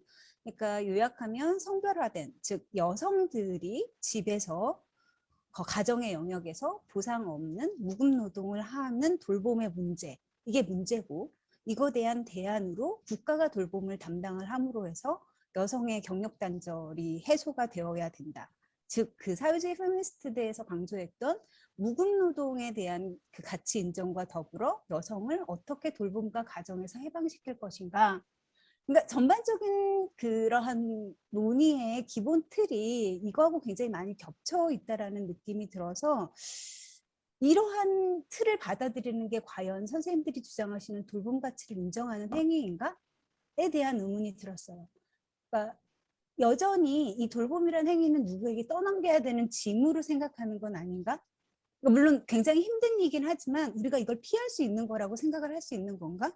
그러니까 제가 인터뷰했던 정말 많은 그 엄마들은 오히려 국가나 학교가 하는 거에 대한 요구도 있지만 동시에 자신이 아이를 돌볼 수 있는 권리를 인정받기를 요구하시는 어머니들이 굉장히 많으셨거든요. 그러니까 이 돌봄이라는 것이 굉장히 아이들이 특히 어릴수록 너무너무 많은 기다리는 시간을 요구하는 행위인 거죠. 아이가 스스로 할 수 있을 때까지 기다려주고 나의 이러한 돌봄과 교육의 행위가 실질적인 효과를 내려면 아이와 믿음에 기반한 아주 오래된 관계가 먼저 구축이 되어야 되고, 이렇기 때문에 정말 이 여성의 몸뚱아리가 굉장히 감옥 같지만 이것들에서 벗어날 수 없고 이것이어야만이 할 수 있는 그런 특이한 부분이 있는 것 같아요. 그래서 저 같은 경우도 굉장히 오히려 이러한 돌봄의 시간을, 그러니까 돌봄의 간해화, 돌봄이 가정에서 이루어지는 거에 대해서 전반적으로 부정적으로 말씀하고 계신 것 같이 느껴져서 오히려 한편에서는 이 돌봄이 가정에서 이 돌봄을 할 수 있는 걸 충분히 할 수 있는 사회제를 만드는 것 자체 또한 선생님들이 말씀하시는 돌봄의 가치를 인정하는 것이 아닐까라는 생각이 들었습니다. 또 하나는 아주 짧게 사례들이 너무 일반화된 것이 아닌가라는 생각이 들었어요. 이 논문 작업하기 전에 작년에 최희숙 선생님하고 제가 그러니까 얘기를 전화를 했을 때 저희 너무너무 당황했을 때, 근데 저는 학교 돌봄의 경험이 굉장히 긍정적이었거든요. 그래서 굉장히 긍정적인 얘기를 했었는데 굉장히 여기에서 얘기하시는 선생님들이 보시는 경험이 어느 지역에 어떠한 특수한 환경과 구조 속에 있는 학교이며 이런 것들에 따라서 좀 나눠서 논의가 되어야 될 것 같다는 생각이 들었습니다. 지금 형태로는 선생님들이 주장하시고 싶은 것을 향해서 전면적으로 쫙 너무 지나치게 일반화와 그걸 하고 있다라는 느낌이 들었습니다. 네, 부탁드립니다. 네.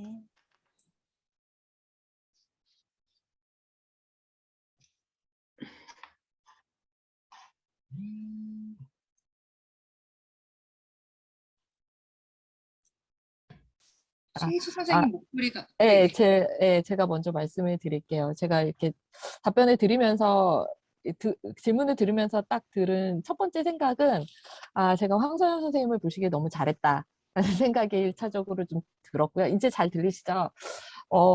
이게 굉장히 뭐라고 얘기해야 될까? 거시적인 부분과 인간의 행위와 윤리적인 부분들이 사실 이제 중증적으로 얽혀 있는 영역이 저는 돌봄이라고 생각이 들어요. 그래서 아까도 발표를 하면서 돌봄은 윤리적이고 도덕적이면서 사회적이고 정치적인 영역이라고 말씀드린 이유가 일단 김수미 선생님께서 먼저 말씀하신 교사들은 실제로 어떤 입장인가라는 부분은 저보다는 황선영 선생님께서 말씀을 해주시는 게 좋을 것 같다는 생각이 들고요.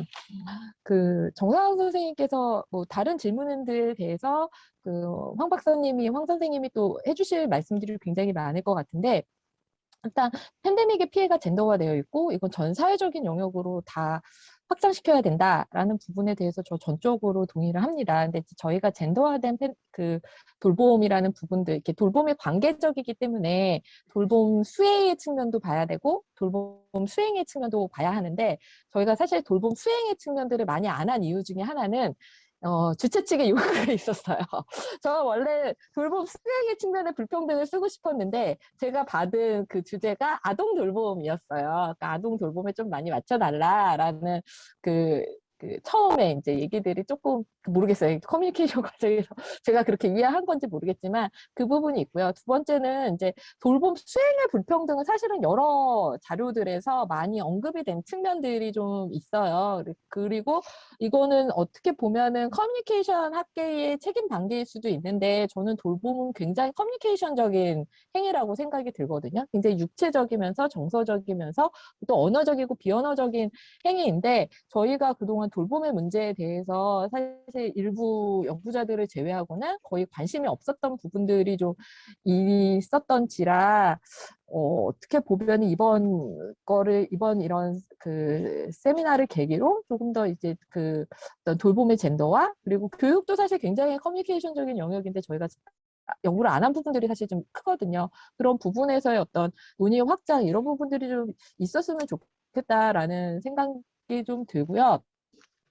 태석진 선생님께서 말씀하신 부분은 사실 그 굉장히 그 이론적인 부분들을 얘기를 해 주셨어요. 근데 여성을 돌봄과 가정에서 해방시키자는 것인가라고 충분히 생각하실 수 있다라고 생각이 드는데 결국에는 제 생각에 제가 관심을 가졌던 부분, 그리고 저희가 관심을 가졌던 부분들은 아이를 보는 것이 즐겁기 위해서 어떠한 시스템들을 만들어줘야 할 것인가라는 그 문제였어요.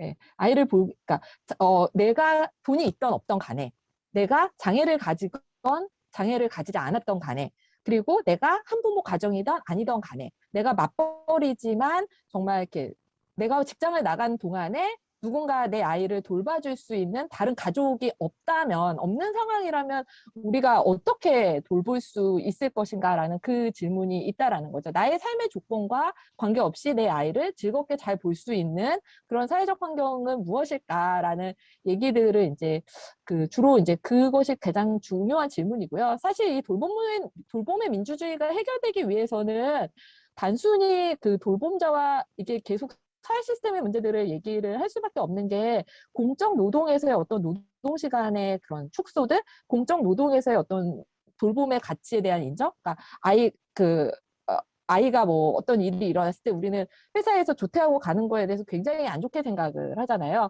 그리고 자신의 공적 영역에 아이를 데리고 오는 일에 대해서도 굉장히 이제 부정적으로 생각하는 그런 분위기들이 있는데 결국에 돌봄의 불평등, 내 아이를 즐겁게 보기 위해서는 누군가의 노동을 갈아넣는다거나 누구의 삶을 갈아넣는 그런 방식의 그런 사회는 적절하지 않다라는 그런 문제의식들이 있는 거고요. 또 내 아이를 즐겁게 보기 위해서는 이 돌봄자들을 또 돌봐줄 수 있는 사회 시스템들이 사실상 구축이 됐을 때 이 돌봄의 문제들이 해소가 될 수 있지 않을까라는 그런 생각들을 좀 하고 있어요. 그리고 학교 돌봄의 어떤 여러 가지 그 편차라는 부분들에 대해서는 이것도 저보다는 황상 선생님께서 얘기를 해주시는 게 더 이렇게 밀도 있고 다양한 사례들을 얘기를 해주실 수 있지 않을까라는 생각이 듭니다. 네, 제 발언은 여기까지 마치겠습니다. 네, 토론해 주셔서 너무 감사드리고요. 아까 전에 이제 김수미 선생님, 께서 이제 질문하신 부분은 굉장히 어렵고도 중요한 질문이신 것 같아요. 그래서 정작 이제 돌봄을 해야 되는 학교에서의 그 교원들은 그 부분들에 대해서 어떻게 생각을 하고 거기에 대해서 충분한 사회적 합의가 이루어지고 있는가라는 부분은 굉장히 중요한 부분이죠. 근데 사실상 이제 저희가 이게 학교에서의 돌봄이 정상화되고 더 양적 질적으로 팽창돼야 된다라고 주장을 하고 있지만 교원들의 입장도 이제 어느 정도 이해는 합니다. 왜냐하면 사실상 그전에 이제 학교가 이제 정말 교육만 하는 공간이었는데 이제 무상급식이 시작이 되면서 이제 무상급식이라는 어떤 생존의 문제도 하나 더 얹혀졌고 그다음에 보건의 문제도 있고 그다음에 요즘에는 뭐 위클래스라 해서 이제 아이들의 정신 건강까지 이제 함께 돌보는 뭐 그런 기능들이 많이 얹혀졌고 그에 따라서 이제 교사들이 정작 본질적인 어떤 이제 교육의 기능에 집중하지 못하고 그러한 행정적인 것들을 함께 이제 돌봐야 되는 이제 교사들의 고충들이 충분히 있다고 봐요. 그런 부분에 대해서는 충분히 이해하지만 지금 이제 팬데믹 상황과 같이 이런 돌봄의 공백들이 생겼을 때 그러면 이 돌봄을 지원하는 그 역할을 누가 수행해야 되냐라고 질문을 했을 때는 가장 저희가 이제 처음에 떠오르는 거는 국가가 지원을 한다. 그럼 국가를 지원을 한다면 구체적으로 누가 해야 되냐? 그러면 이제 기관에서 해야 된다. 그리고 공적인 기관이 그럼 누구냐? 그렇게 됐을 때 이제 저희가 이제 가야 되는 질문은 학교다. 왜냐하면 학교가 이제 세금이 투입되고 있는 공적인 기관이고 이 공적인 기관에서 함께 아이들을 돌보는 것이 중요한 부분이다. 역할을 하는 게 중요한 부분이다라는 것이 이제 강조될 수밖에 없는 부분인 것 같고요.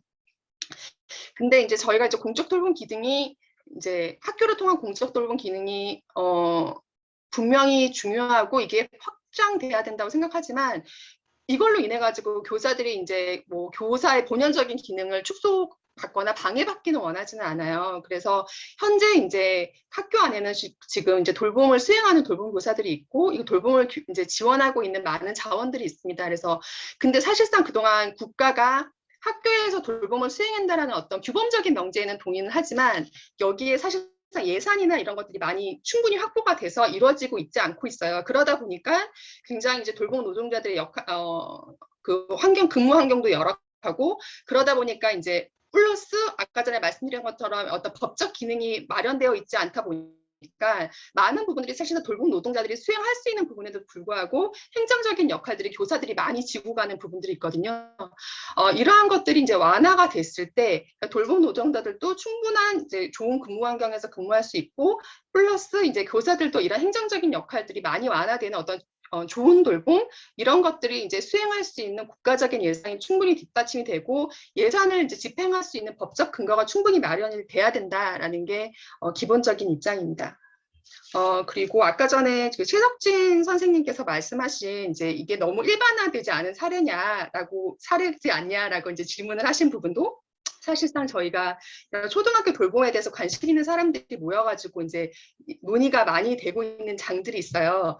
이런 장들에서 이제 좀 사실 저희가 이제 연구자가 개인적으로 판단했다기보다는 거기서 나오는 많은 얘기들을 이제 수합을 해가지고 저희가 이제 이렇게 글로 녹여낸 부분들이 있고 사실상 저희가 초등학교 돌봄의 가장 큰 세 가지 문제라고 지적을 했었던 어떤 법적 기능이 마련이 되지 않아서 어떤 통합 지침에 의해서 학교장의 재량에 따라 가지고 뭐 이렇게 그 편차적으로 운영이 되고 있다라는 부분에 대해서는 많은 연구와 그동안 많은 사람들이 충분히 지적해 왔던 부분들이고 그리고 두 번째로는 이제 두 번째로는 이런 이제 뭐 아까 전에 제가 그 김수민 선생님의 답변에서 했던 것처럼 이런 돌봄의 문제들, 특히 이제 돌봄 노동자들의 근무 환경이 열악하고 그에 대한 예산이 충분히 투입되지 않고 있기 때문에 결국에는 낮은 돌봄의 질도 이어지고 있다는 문제들에 대해서도 이제 많은 연구 결과들에서 드러나는 문제들이기 때문에 물론 돌봄에 대해서 잘 되고 있는 학교도 있어요. 왜냐하면 학교장이 어떤 그런 돌봄에 대해서 굉장히 지대한 관심을 가지고 예를 들어서 중구청에서 이제 굉장히 획기적인 중구청 같은 경우에는 아이들이 이제 아이들이 많이 없는 지역이고 그런 아이들에 대한 돌봄에 대해서 예산을 많이 투자하는 곳이기 때문에 중구청처럼 굉장히 특별하게 이제 돌봄에 대한 의지를 갖고 학교장이 이제 돌봄에 대해서 투자를 하고 거기에 따라서 돌봄의 질도 높아지고 양육자를 또 굉장히 신뢰해서 믿고 맡길 수 있는 돌봄이 있는 반면에 많은 학교들이 이런 부분에 대해서는 기본적으로 이제 돌봄도 행정이기 때문에 이런 법적이라든지 예산적인 것들이 많이 갖춰져 있지 않아서 좀 상대적으로 영유아 돌봄에 비해서는 좀 이렇게 저하되는 부분이 있다라고 이제 이해를 해주시면 될 것 같습니다.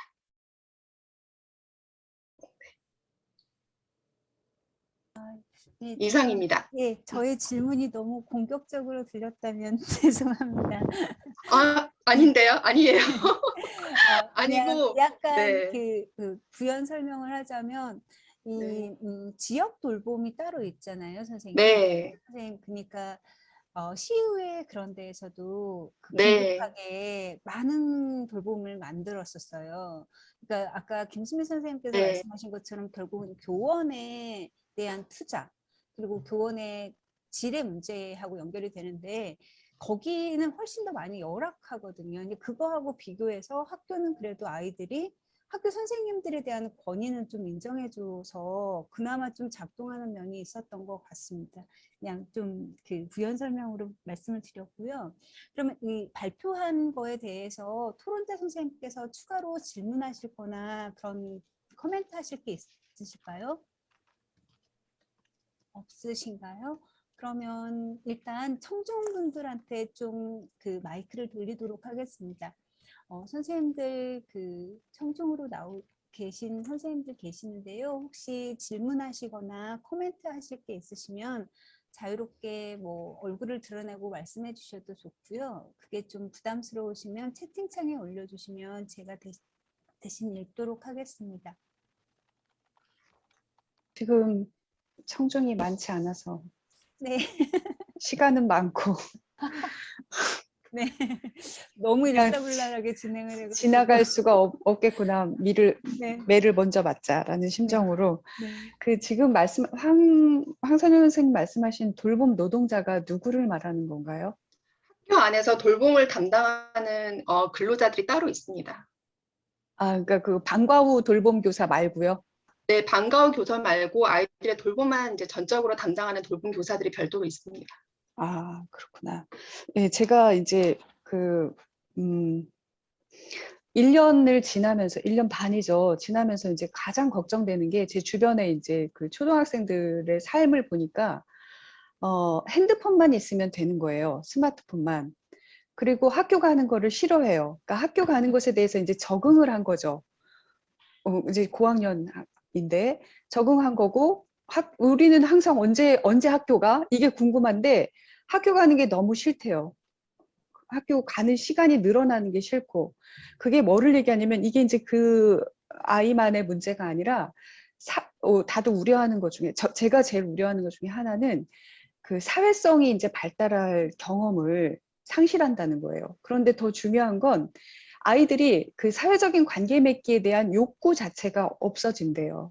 없대요, 점점. 왜냐면 그냥 너무나 재밌는 세상이 펼쳐져 있는 거예요, 스마트폰 안에.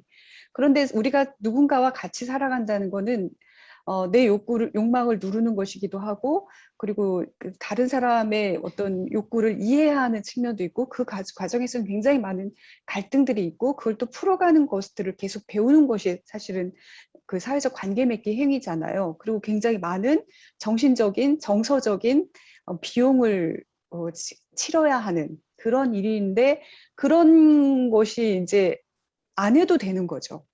필요가 없는 거죠. 그런 관계가. 그래서 이제 그게 제일 이제 걱정이 되는데, 그래서 이제 그동안에 그럼 이런 일들을 어디서 했냐 하면 학교 교실 안에서 이루어졌고, 그리고 이제 방과 후에 그런 다양한 경험들이 있잖아요. 그런 거를 통해서 이루어졌는데, 가장 기본적인 학습이라고 하는 요소만 빼고, 지금 이제 주로 보셨던 원격 수업 같은 거, 그거를 봤는데 그게 이제 가장 중요하니까, 학습이라는 것이 중요하니까, 학교의 중요한 기능이니까 그 측면에서 이제 돌봄을 받다면 그 방과 후에 있는 다양한 경험들이 있죠. 사회성을 기를 수 있는 다양한 경험들, 그것이 이제 학교라는 공간 안에서 이루어졌지만 그 학습은 아닌 그런 것 속에서의 어떤 돌봄의 위기, 이런 것들도 좀 같이 봐주시면 좋겠다. 그리고 그 안에서의 어떤 교사와 아까 말씀하셨던 돌봄 노동자와 그다음에 돌봄 교실을 운영했던 선생님들은 다 퇴출됐잖아요. 일자리를 다 잃었잖아요. 다 폐쇄해 버렸으니까. 그래서 그 안에서 학교라는 것을 매개로 해서 이루어지는 돌봄이 어떤 돌봄이냐에 따라서, 그리고 그 돌봄을 하는 그 주체들이 누군가에 따라서 이 안에서의 편차나 불평등도 굉장히 많이 존재했었던 것 같아요. 그래서 그런 점들도 좀 같이 봐주시면 학교가 단순히 학습을 하는 공간이 아니라 우리가 삶의 일정 기관에서 굉장히 중요한 요소라는 거, 그거를 좀 더 드러낼 수 있지 않을까.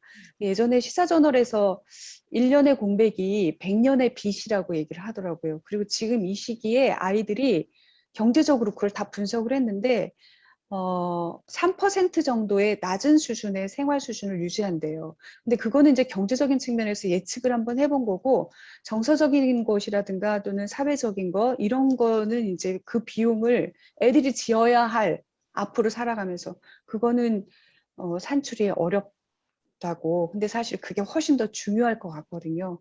그래서 그런 점을 좀 고려를 하셔서 그 부분도 좀 같이 좀 보완을 해주시면 좋을 것 같고요. 마지막으로 하나만, 이게 원격 줌으로 하잖아요. 그러니까 우리도 경험했듯이 그 비대면 상황에서의 교육을 어떻게 잘할까를 이제 노하우를 많이 알게 됐잖아요.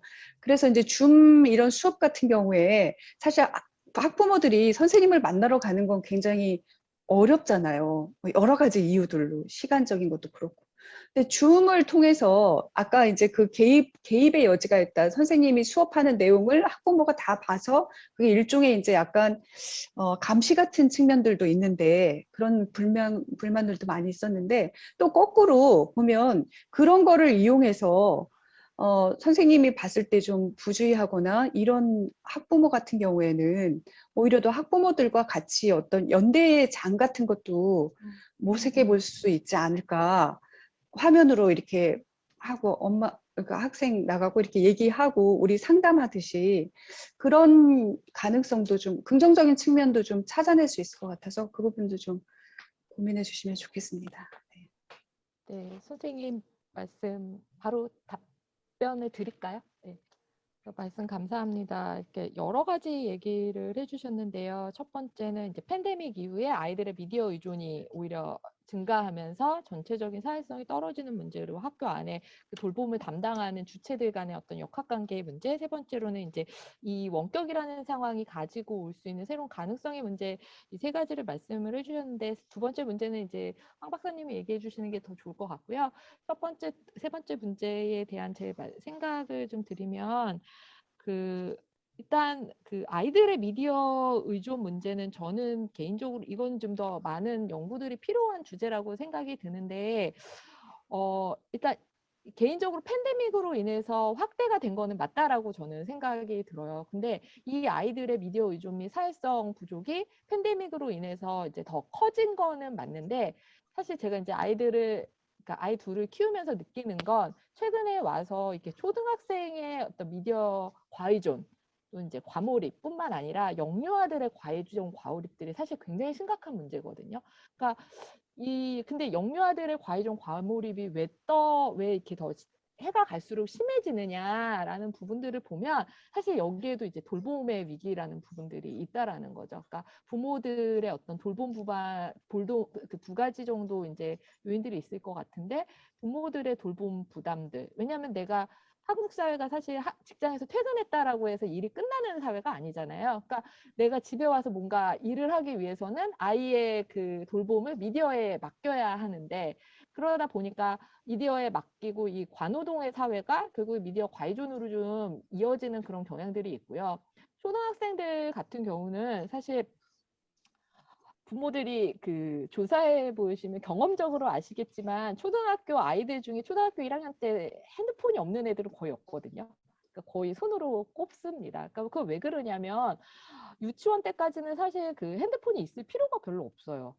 왜냐하면 어릴 때, 그러니까 애들 유치원 등원할 때 갖다 놓고 그리고 이제 데리고 와서 하다 보니까 철저하게 아이들이 보호받고 있기 때문에 휴대폰이 필요가 없는데, 초등학교 가면서 모든 부모들이, 물론 저희 집 아이는 아직 없기는 하지만 핸드폰을 사주는 이유 중에 하나는 이 돌봄의 공백 때문에 그렇거든요. 돌봄의 공백 때문에 애를 학원으로 계속 뺑뺑이를 시키거나 돌봄 교실에 놔두면서 방과후를 가거나 애가 어디에 있을지 모르기 때문에 핸드폰을 쥐어줘서 얘의 위치를 파악하고자 하는 이제 부모의 아이의 안전과 관련된 그런 두려움들이 사실상 있기 때문에 이 핸드폰들을 다른 나라에 비해서 굉장히 일찍 한국 사회의 아이들이 노출이 되고, 그러다 보니까 미디어 과의존이 다른 나라의 아이들에 비해서 상당히 높은 편인데, 팬데믹 상황에 따른 어떤 여러 가지 돌봄의 위기들, 그리고 이 원격의 수업들, 그리고 원격 수업 자체가 초창기에 굉장히 유튜브 의존적인 방식으로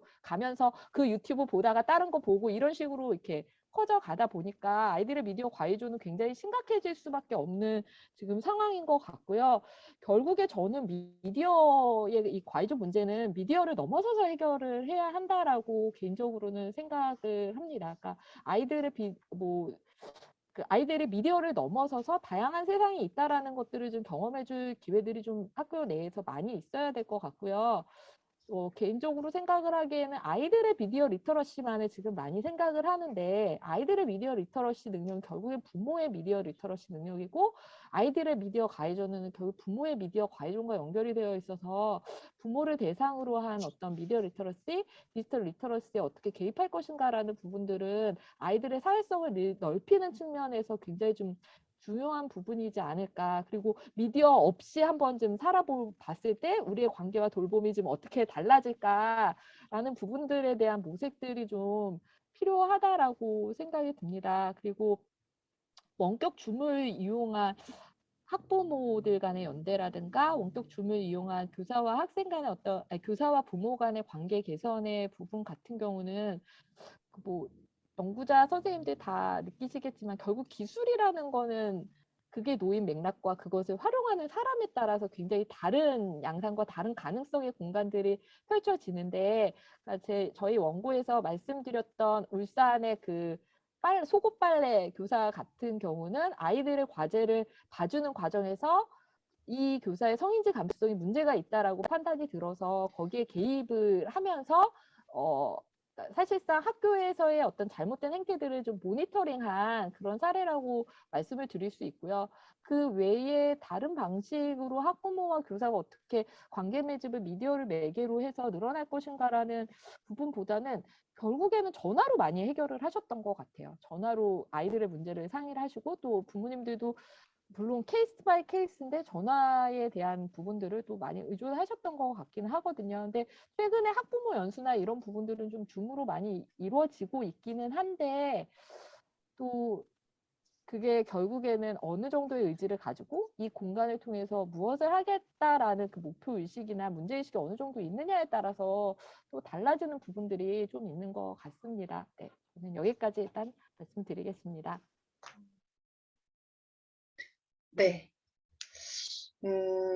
일단 아까 전에 그 최석진 선생님께서 그 토론이 너무 공격적이었나라는 발언을 하셨는데 전혀 그런 거 아니고 오히려 제 답변이 너무 디펜시브하지 않았나라는 반성을 하게 됐고요.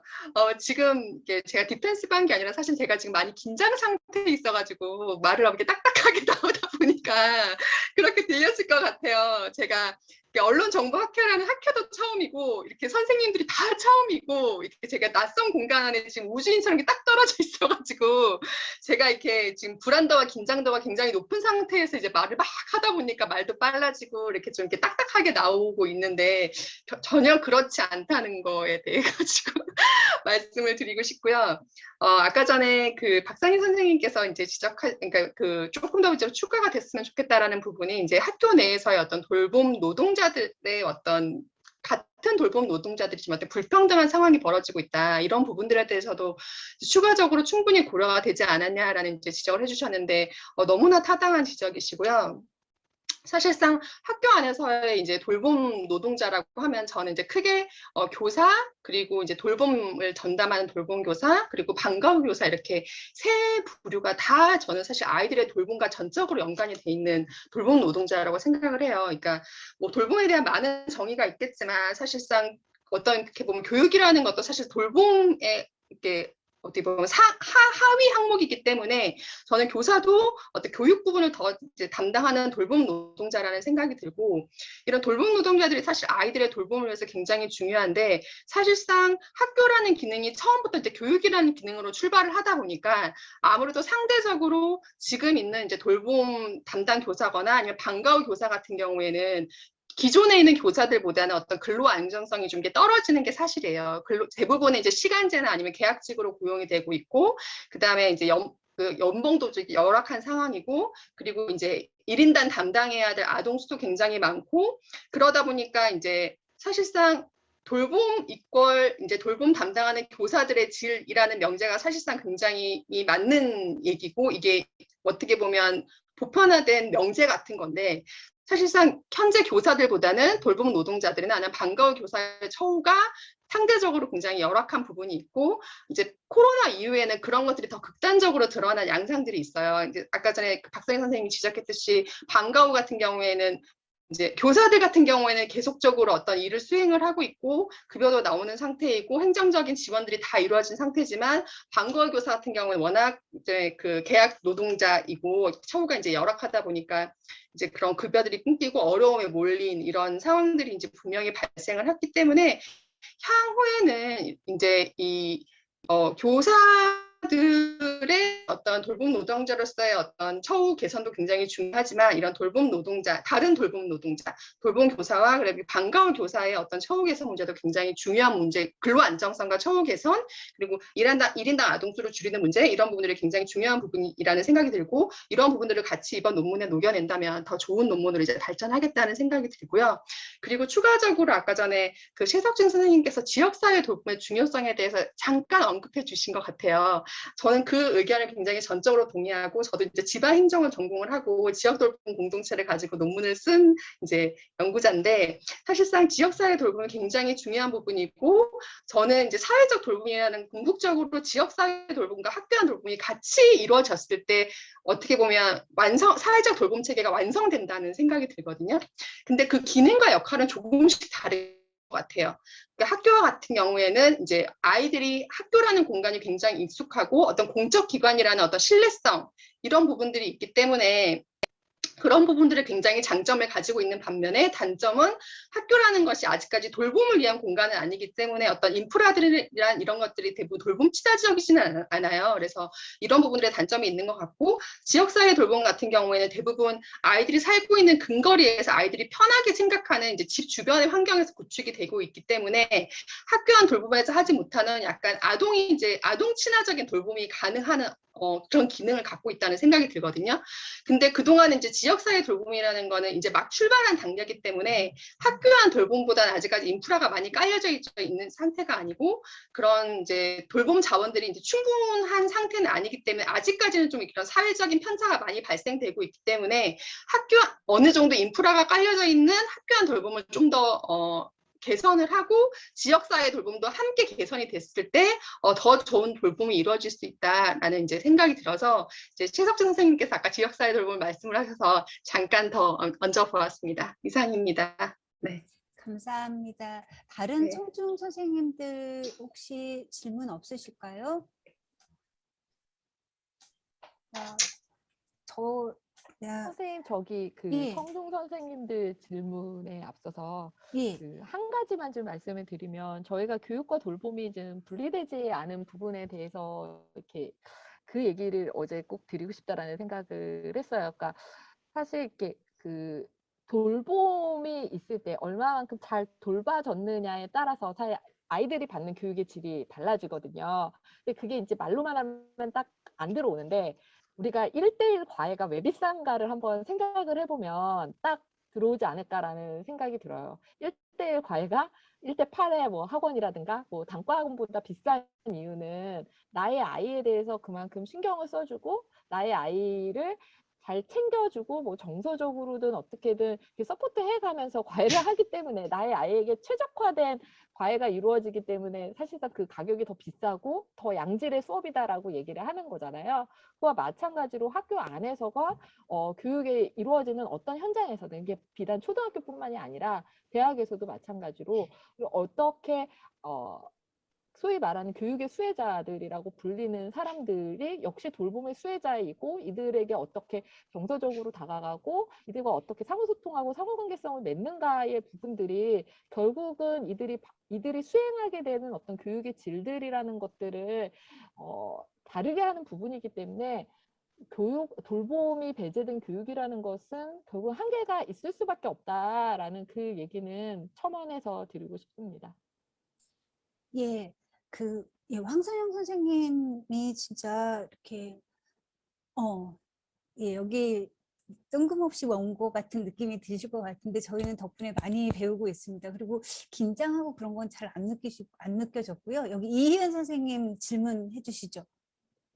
손을 번쩍 들어 주셨습니다. 네, 안녕하세요.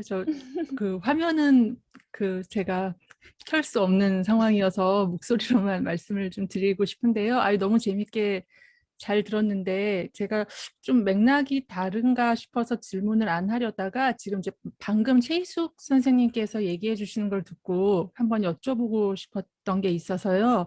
뭐냐면 이게 이제 오늘 발표와 토론이 물론 이제 교육에 특히 초등학생 중심의 이야기라서 아마 그러실 것 같긴 한데 돌봄이라는 개념 자체 모두들 다 동의를 하시는 건지 사실 저는 그게 조금 궁금했거든요. 왜냐하면 그러니까 이제 오늘 그 특히 토론에서 반복되는 얘기 중에 하나가 뭐 미디어, 그러니까 뭐 TV나 줌이나 스마트폰 같은 것들이 일종의 도구적인 뭐 방해 혹은 도구적인 도움 이렇게 약간 해석되어서 돌봄의 성격을 규정하는데 논의가 되었던 것 같아요. 그런데 제가 생각하기에 돌봄이라는 게 뭐 이를테면 인간의 특성으로서 그러니까 굉장히 인터퍼스널한 사이에서의 돌봄도 물론 있겠지만 지금과 같은 환경에서는 예를 들어 조금 더 큰 미디어 환경이라면 기계적인 활동, 그러니까 뭐 줌이나 이런 스마트폰도 사실상 어떤 돌봄의 하나의 중요한 요소가 되는 건 아닐까 이제 이런 생각이 들어서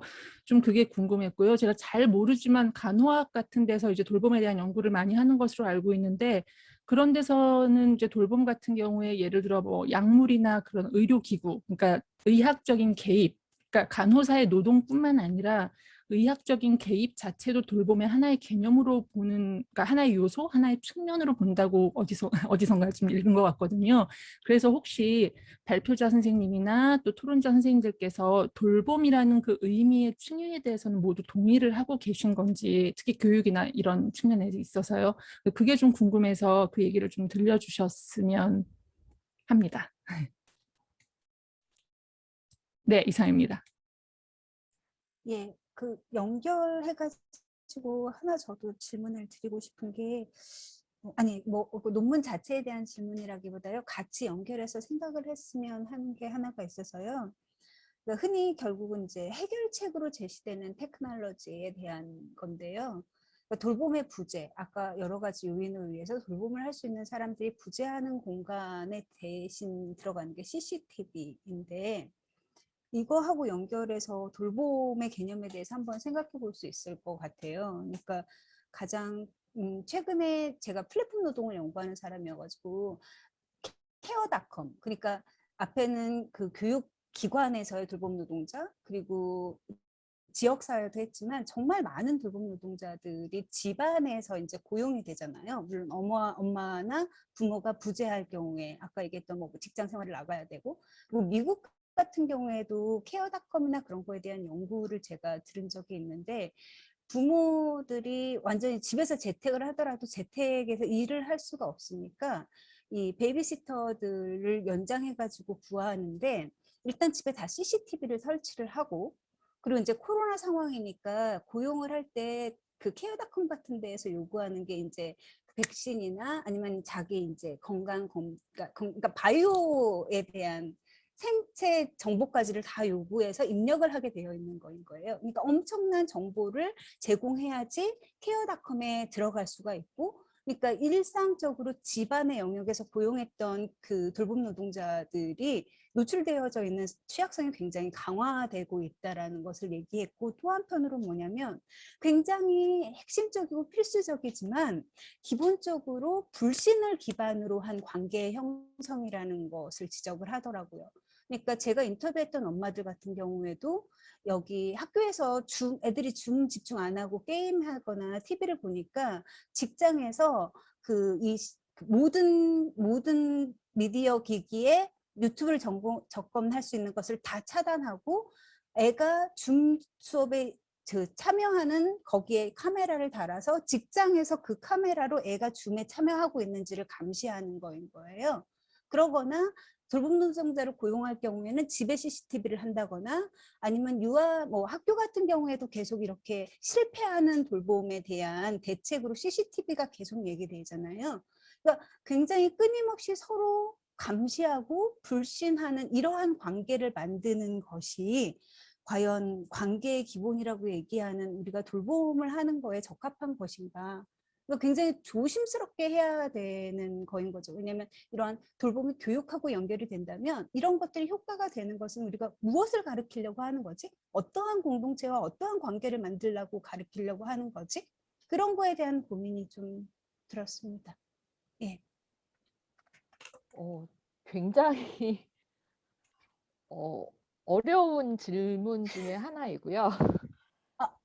예, 아니, 예. 사실은 뭐 제가 먼저 답변하시고 원영진 예, 선생님께 드릴게요. 예. 지금 이 돌봄 논문 외에 다른 연구 작업 중에 하나가 이제 영유아들의 스마트 미디어 이용과 관련된 연구들을 최근에 좀 진행을 하고 있는데, 그 이은 선생님께서 말씀하신 거랑 최석진 선생님께서 말씀하신 거에 대한 답변을 한다라는 거는 굉장히 어려운 일일 것 같다는 생각이 일단 들어요. 이건 굉장히 이론적이고 또 많은 현상이나 이런 부분들을 탐구한 다음에 답을 할 수 있는 그 질문들이었고, 굉장히 많은 고민들을 해볼 주제들을 주셔서 오히려 굉장히 감사드린다라는 말씀을 드립니다. 그러니까 두 선생님의 말씀을 들으면서 제가 들었던 고민은 뭐냐면 두 가지 질문인데요.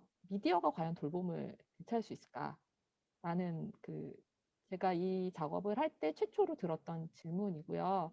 그리고 이 질문은 결국에는 미디어가 돌봄을 수행한다면 그 돌봄의 층위는 어떠한 층위일까라는 그 질문을 해야 할 것 같고, 미디어가 돌봄자와 그러니까 돌봄의 수혜자와 돌봄의 수행자들에게 갖는 의미는 또 어떤 의미일까라는 그 질문들 속에서 지금 주신 내용들에 대한 답들이 있어야 되지 않을까 싶습니다. 저는 개인적으로 돌봄은요, 돌봄 수혜자 입장에서 본다면 나이가 어릴수록 돌봄은 생존과 관련된, 삶의 보존과 관련된 부분이라고 할 수 있다라고 봐요. 그렇다고 그럼 삶의 보존, 아까 이제 원격 교육의 돌봄의 관점에서 어떻게 읽을 수 있을 것인가에 있어서 학교가 아이들의 안전과 보존과 관련된 문제들을 원격 교육으로 대체할 수 없고, 그것들을 팬데믹 상황에서 해결하기 위해서는 실제 돌봄, 학교 안에 돌봄 수행했던 사람들의 별도의 실천들이 요청이 된다라고 말씀을 드렸던 것도 어떤 보존적인 차원, 삶의 안전적인 차원에서의 이 돌봄이라는 맥락은 미디어가 저는 대체할 수 없다라고 생각이 들어요. 그러면 이제 또 다른 측면에서 이제 관계적인 차원, 어떤 정서의 교감이라는 어떤 소위 말하는 요즘 유행하는 이제 정동적인 차원에서 본다면 미디어가 그 관계 속에 어떻게 위치 지어지는가라는 그 질문들을 결국에 사고해야 되지 않을까라는 생각이 들거든요. 그러니까 미디어는 관계의 단절을 위해서도 쓰일 수도 있고, 관계를 촉진시키는 그 맥락에서도 쓰일 수 있다라고 생각이 들어요. 그러면 관계의 단절을 위해서, 예를 들어서 나의 일을 하기 위해서 엄마가 텔레비전을 보여준다거나 뭐 예, 스마트 선생님 미디어를 죄송한데요. 저희가 시간이 한계가 네, 있어서 원영진 짧게 선생님, 할게요. 예, 그래서 그런 경우에 있어서는 미디어가 돌봄에 방해가 될 수 있다라고 생각이 들고요. 관계성에 있어서는 굉장히 이제 장애 요인이 될 수 있다라고 생각이 들고, 결국에 맥락이지 않을까라는 말씀을 드리고 싶습니다. 예, 그 원영 선생님 말씀해 주시죠. 감사합니다. 매번 참여해 주셔서. 네, 여러분 안녕하세요. 잘 지내시죠? 어려운 시기인데 잘 들었습니다. 고맙습니다. 제가 좀 큰 질문인데요. 제가 자꾸 들으면서 그래서 혹시 우리의 이런 논의가 혹은 팬데믹 상황에서 학교나 가정이라는 제도 자체를 우리가 지금 젠더화 시키고 있는 것 아닌가라는 그런 큰 걱정이 들었어요. 그리고 우리가 지금 꼼꼼하게 이야기하고 있는 것은 그 학교나 가정을 이라는 제도를 젠더화 시키는 권력의 기술처럼 들린다는 거죠, 오히려. 그래서 이야기를 지금 제 화면에 보이는 여러 선생님들의 얼굴도 다 여성분들이거든요. 이것 자체가 이미 어쩌면 이런 의제 자체를 젠더화 시켜놓고 가는 것인가. 만약에 그 말에 동의를 해주신다면 이런 논의를 그 함정에서 빠져나가면서 이런 논의를 어떻게 할 수 있을까, 이런 고민이 좀 필요하지 않을까라는 생각이 들었습니다. 제가 시종일관 들으면서. 뭐 기후일 수도 있고요. 예, 그렇습니다. 제가 드리는 질문입니다. 질문이기도 합니다. 그 자체가.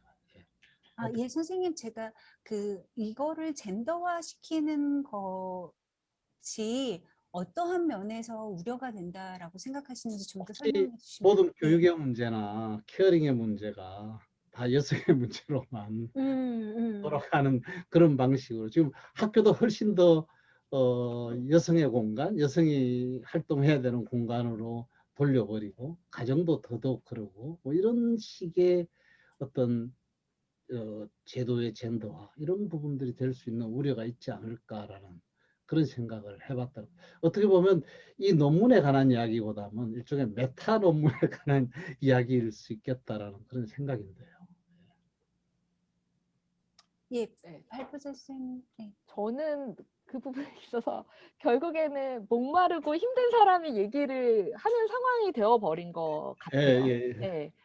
그러니까 돌봄의 문제는, 그러니까 왜 여성의 의제가 되었는가라는 그런 질문을 먼저 해보면 결국에는 돌봄의 부담이 가중됨으로써 힘들어하는 사람들이 여성들이기 때문에 그들이 먼저 목소리를 대고 이게 문제이기 때문에 이렇게 돌봄 책임의 불평등이 이렇게 가서는 안 된다라고 얘기를 하는 사람들이 여성이기 때문에 이거를 여성의 의제화 됐다. 그러니까 여성의 의제가 돼서는 안 된다라고 얘기를 하는 게 사실 저희의 연구라고 저희는 말을 하고 있는 거거든요.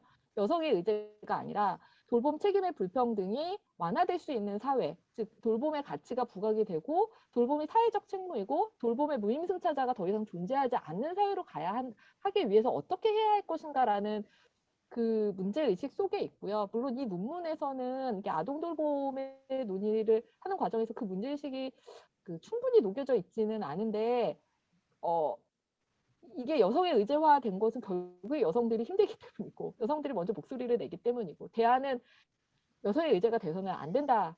누구나 돌봄의 책임들을 같이 나눠주고 돌봄의 수혜에 있어서 불평등이 없는 사회가 되어야 한다라는 것들이 이게 답변이 됐을지는 모르겠지만 네, 저희 기본적인 문제의식이다라는 말씀을 먼저 좀 드리고 싶고요. 황선 선생님도 하실 말씀 있을 것 같아요. 네. 네. 아까 전에 그 돌봄의 여성의 문제가 왜 될 수밖에 없는지에서는 신익수 선생님께서 이제 답변을 해주신 것 같고, 두 번째로 이제 제도적인 문제로 접근을 하면 사실 돌봄의 문제가 곧 돌봄 노동자들이 여성화가 되어 있고 돌봄 노동자들의 문제가 곧 여성의 문제라고 하는 것들이 굉장히 중요한 지점인 것 같아요. 근데 이것들이 왜 발생했느냐라고 역으로 추적해 본다면 사실상 우리 사회가 돌봄을 어떻게 바라봤느냐라는 어떤 가치의 문제와 연결될 수밖에 없는 것 같거든요. 그러니까 돌봄이라는 것이 굉장히 누구나 할 수 있는 어떤 전문적인 일이 아닌 걸로 치부가 되어 왔고 그에 따라 가지고 이제 돌봄 노동자들의 어떤 질적인 수준이나 어떤 역량적인 수준을 높이는 투자도 굉장히 약했고 그러다 보니까 그게 값싼 노동력으로 노동의 대가로 이어지고 이러한 문제들이 복합적으로 이제 일어났을 때 그러면 돌봄 노동 시장에 뛰어들 수 있는 사람은 누군가라고 봤을 때 대부분은 여성들이었다. 그러니까 그런 문제랑 이제 연결이 될 수밖에 없는 문제고 사실상 돌봄의 문제가 여성의 문제라는 것 자체가 우리 사회가 돌봄을 어떤 식으로 바라보고 있고 그동안 돌봄을 어떻게 누가 담당해 왔는지를 역설적으로 드러내주는 부분인 것 같아요. 그리고 추가적으로 더 말씀을 드리고 싶은 거는 이런 돌봄의 젠더화 문제, 그다음에 돌봄의 여성의 전유물이라는 거에 문제를 타파하기 위해서는 굉장히 원론적인 질문이지만 우리 사회가 돌봄을 바라보는 가치부터 시선부터 바꿔야 된다라는 부분에 대해서 더 추가적으로 말씀을 드리고 싶습니다. 그 문제가 또 이 논문의 출발이었고요. 네. 예, 관련해서 또 말씀하실 선생님들 계실까요? 저희 5분의 시간이 남아 있는데요. 남은 시간이 너무 길까 봐 걱정했었는데 시간이 촉박해지는 아까 이희연 선생님께서 그 돌봄 개념에 대해서 물어보셨는데 그거에 대한 질문에 대한 답은 되셨을까요? 아, 저요? 예, 아, 예. 예. 제가 사실은 이제 잘 모르는 입장에서 여쭤본 거였는데, 아까 이제 최익 선생님께서 얘기해 주신 것에 대해서 이제 충분히, 충분히라보다 상당 부분 답이 됐다고 생각하고요. 다만 이제 저희가 그 돌봄이라는 것을 이를테면 여전히 인간 사이의 관계로 볼 수도 있겠지만, 그거를 확장해서 이를테면 윤리적인 뭐 가치나 수행, 만약에 이렇게 본다면 그런 어떤 가치나 수행 자체를 꼭 인간 사이에서만 할 수 있는 것은 아니지 않을까. 저 인간과 어떤 물질적 대상 사이에서도 할 수 있는 것은 아닐까라는 생각이 여전히 들고 특히 아까 최익 선생님이 답변하시면서 정동 얘기를 잠깐 하셨잖아요. 그렇다면 더더욱 그 인간 존재뿐만 아니라 그러니까 어떤 그 물질화된 인간의 돌봄의 형상들 그것이 뭐 어떤 뭐 약물의 형태이든 뭐 백신 같은 것도 사실은 돌봄의 한 요소이니까요. 그래서 그런 것들이 앞으로 어떻게 좀 논의를 확장할 때 도움이 될 수는 없을까? 그런 고민은 계속 드는 것 같아요. 뭐 저도 답이 있어서 그런 건 아니고 궁금해서 여쭤본 거라서요. 더 네. 계속 고민해봐야겠다는 생각을 했습니다. 네, 알겠습니다. 선생님, 그 자연과 미디어라는 이 프로필 사진에 너무 어울리는 코멘트셨습니다. 그 선생님께서 제시한 문제는 바로 저희가 다음 포럼에서 다룰 주제인데요. 그러니까 지배 재구성이라는 제목으로 해서, 그러니까 정말 돌봄이라는 것이 어떠한 생존을 위한 관계 맥점이라면 인간 간의 관계만이 아니라 물질 간의 관계 속에서 그러한 것들을 만들어낼 수 있잖아요. 그래서 최근에 많은 그 식물계해서 식물을 키우면서 만들어내는 새로운 공간, 그러한 것들을 통합해서 마지막 포럼 5회에서는 지배 재구성이라는 그 주제로 진행을 하려고 합니다. 자연스럽게 다음 포럼 광고로 이어졌습니다. 그래서 이은 선생님께서 말씀하신 이 인간 간의 관계, 이거에 넘어서서를 생각해 보려고 하는 게 이 저희 팬데믹과 사회적 가치 전체 포럼의 기본적인 거이기도 하였었는데요. 다음 시간에 더 많은 이 확장된 돌봄, 확장된 지배 공간을 어떻게 많은 사람들이 실제 다양한 물질 간, 인간 간의 관계에서 만들어지는지 같이 참여해서 마지막으로 같이 해주시면 감사하겠습니다. 저희가 딱 2분이 남아서 꼭 하셔야 될 말씀이 있으신 분 있으실까요?